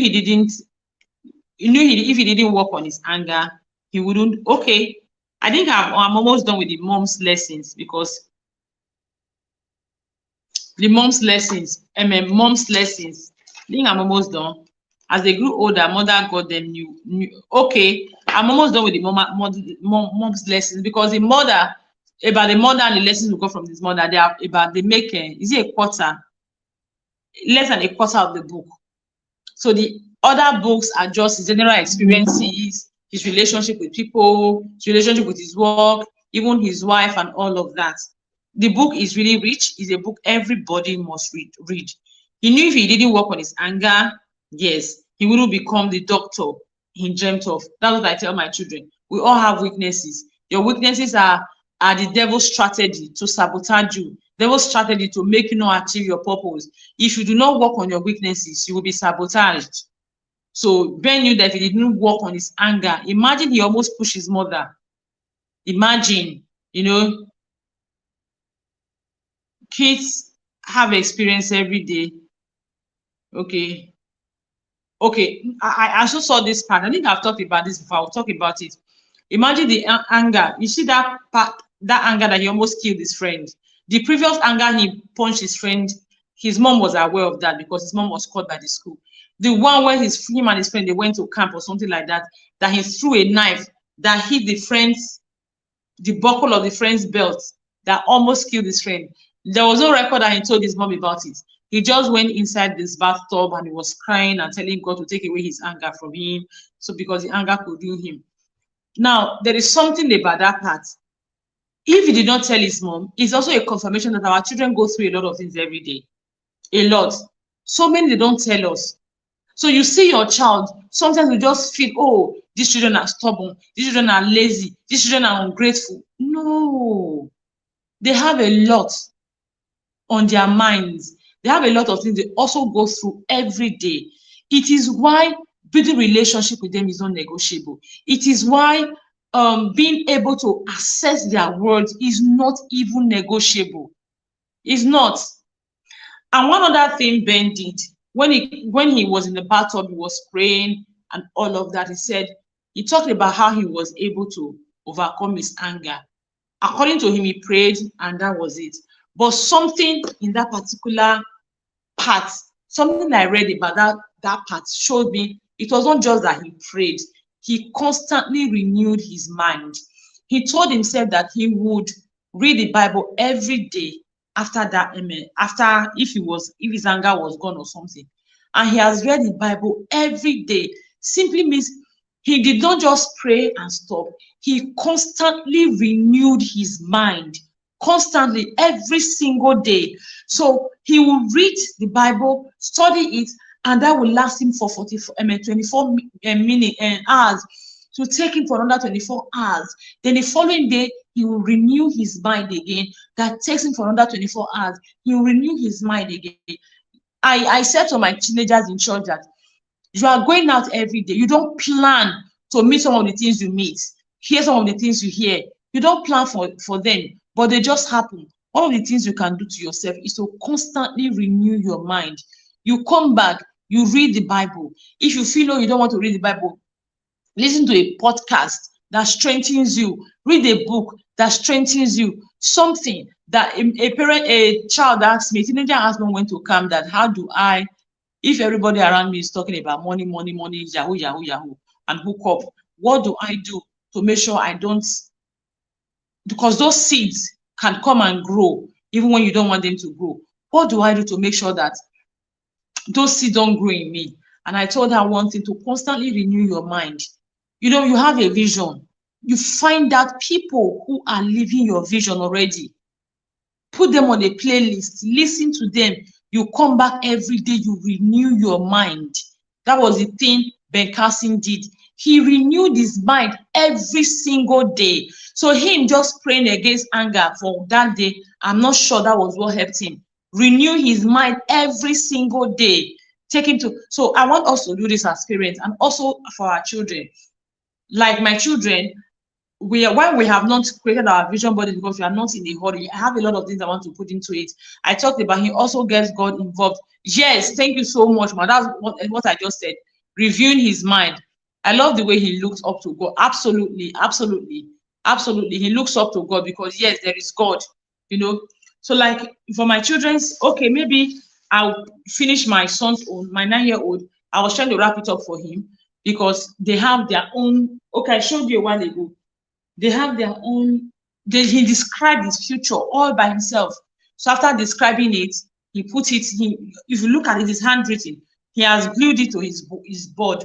What do I want to do? I want to now break it down. His after that, I want to look at his the ladder. That's vision as 25. He's 9 now. That means he has 14 years to get to 25. What is he going to be doing? Which lifestyle, which habit is he building till he get there? We are doing all of that. We are doing affirmation. We're also putting Bible scriptures that can always guide him. You know, yeah, his vision board, and he will see that he will always be guided.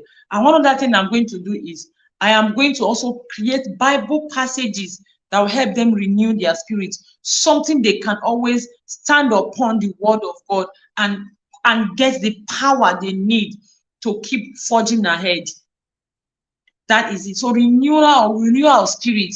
Ben Carson renewed his mind all the time. one of the ways he was able to fight his anger. So one of the things we do for our children is when we identify their weaknesses, we also create a system that helps them renew their mind every day. Okay, Curtis brought psychology to the. I've talked about that before. He didn't know if he didn't work on his anger. He knew if he didn't work on his anger, a realization our children must know. Curtis brought psychology today for him. Siblings are the siblings' first best friend. I've talked about this already. Ben wanted to be in ROTC because Curtis was there serving as a role model. I've talked about this already. Curtis was a role model. So if you are just joining, please go and watch. I know it's quite long, it's almost 2 hours, but please, it's helpful. Curtis never got caught in the craze. Yes, I've talked about that. Curtis never got caught. As they grew older, absolutely. As they grew older, their mother got new ways to make him behave, such as reading poems and using quotes.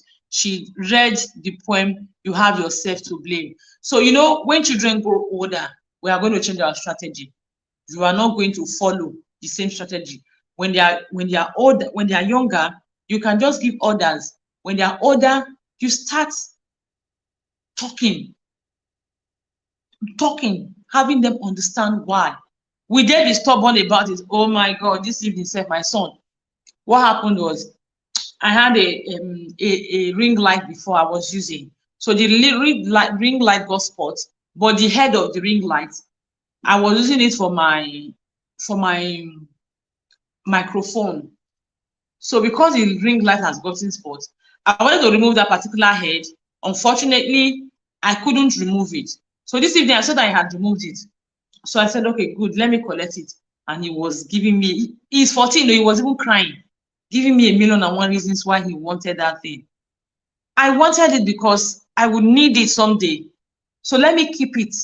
I know that it's a holder and it has a scroll. I can scroll it on the surface and hold it. I will need it someday.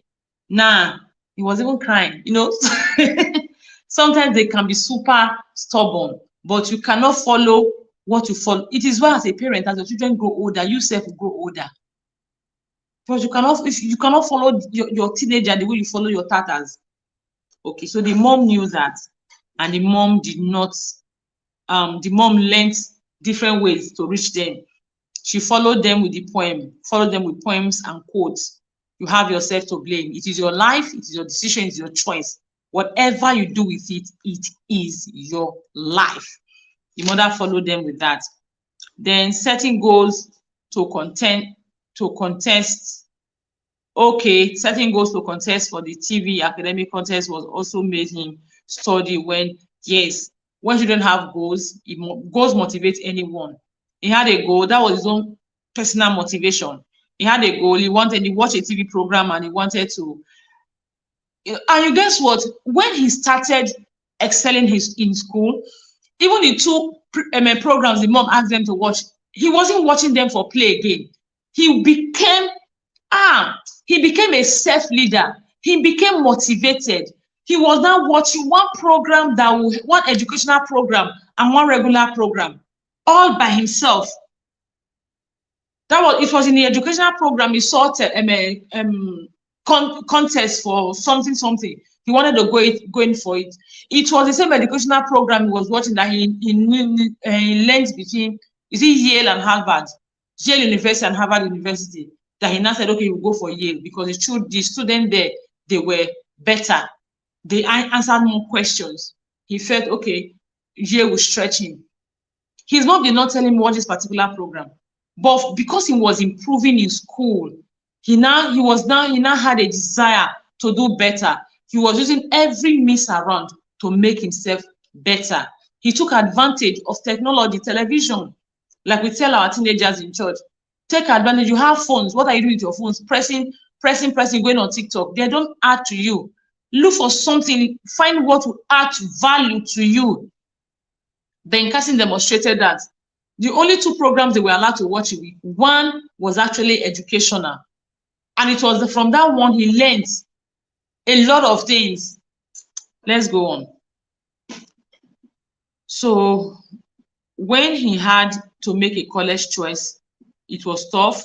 He had, I saw this particular part when he had to make a college choice. He said he had only $10, and so he had to register for allowed to register for one, which was risky. If he has an advice, he would have. I don't remember what happened. He had only one thing. He had only $10, which allowed him register for one, which was risky. If he had an advice, he would have. I don't remember. I think he was supposed to. He had options to register. He only had $10 to register for one. I think he would have been able to go and register for free on a scholarship or something. So, but because he did not know better, he did not have any advice, he just put all his eggs in one basket. That brings us to mentorship. Before our children even get to the next phase, we as parents, we need to research. We need to teach them how to research, how to ask questions, how to seek mentorship, so that they will know exactly how to navigate the next phase. Because for him, it was super risky. Thank God God came through for him. What if God had not come through for him? What if he had not come through for him? What would he have done? He would have missed his opportunity. Opportunity would have, at the end of the day, maybe if he had applied for more than one college, he would have had more than 5 colleges begging him. Now him going to do to malabu compared to him applying for one and having his heart in his mouth. When Candy went to play the instrument, I like that part about Candy, when she went to the church to play the instrument, and the choir master said, oh, she wasn't good at the instrument, but she could join the choir. She did not even fight it. She just happily joined the choir. I like that part a great deal. It shows self-confidence. It shows someone that can take a no. And that was one of the things that impressed upon Ben's heart. This girl is super confident. This girl doesn't feel targeted. She doesn't see it as a big deal. I mean, I can't play the instrument. She didn't start to be arguing. I can play. You did not know. She just said, okay, I'll join the choir. That attitude endeared Ben to her.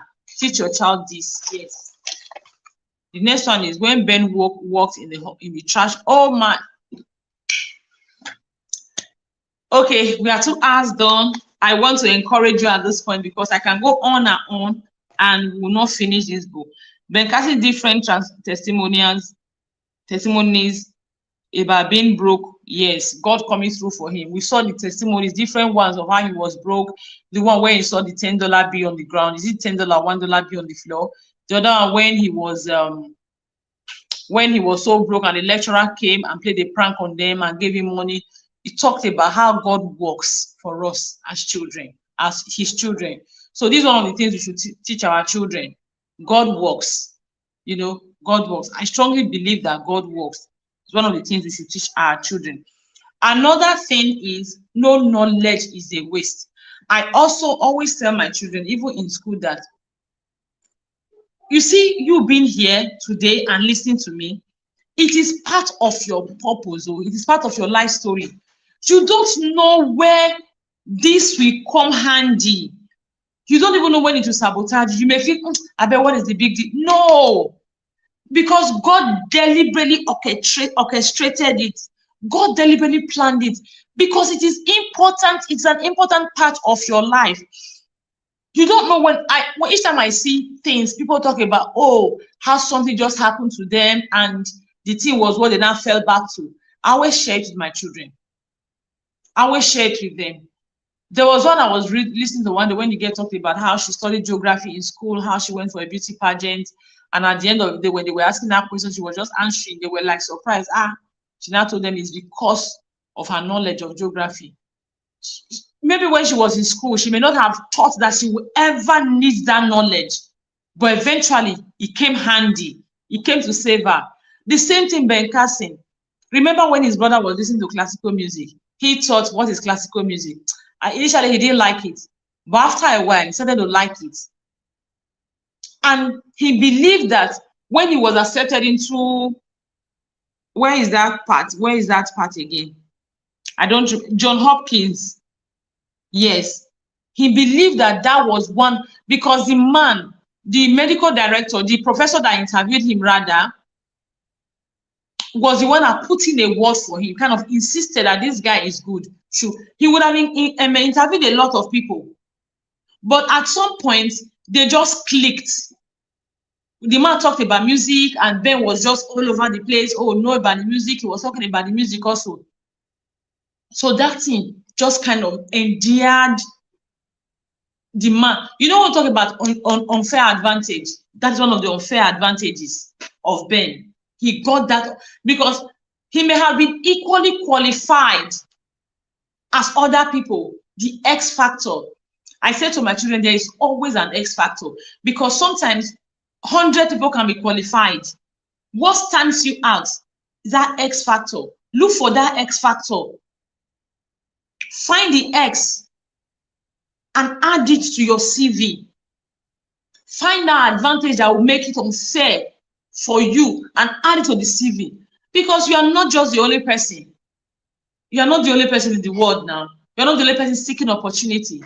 So look for it, and by all means, add it to your CV. That was what worked for Ben. That was what worked for Ben. Classical music that his brother introduced that he did not like. After I started to like it, then eventually what happens? That was what endeared the lecturer to him, the professor, and he was recommended. How many people? There were very many people that applied, and they were just going. They had slots for just a handful. It's like 1,000 people applying, and he has slots for just 10 or so. And him, no papa in connection, no mama in connection, nobody to help, no money saved to even say his money will work for him. No. But he had that advantage. Classical music. So I say to my children that no knowledge is a waste. So no knowledge is a waste. Even in church, I say to them that, see, you left your home, you had your bath, you came to sit down. You can as well just listen very well. Don't play, don't trivialize it. You are already here. So you are here anyways. So listen. Take your time to listen. Take your time to participate. Be active, because you are already here. The least you can do is not to make sure your time here is a waste, because it doesn't make sense. You are here already, then you are making noise, you are disturbing, you are walking up and down. Make it make sense. No. What you can do is actually to make use of you being here. That is it. Because you never even can tell where your being here will work for you in the future. If it doesn't work, eventually you have nothing to lose. If it works, your own advantage. If it doesn't work, you have nothing to lose. Thank you so much. I think I've shared enough today, and I do hope that you are actually taking notes. And after taking notes, you are also going to take action. He's wanting to take notes. Excuse me.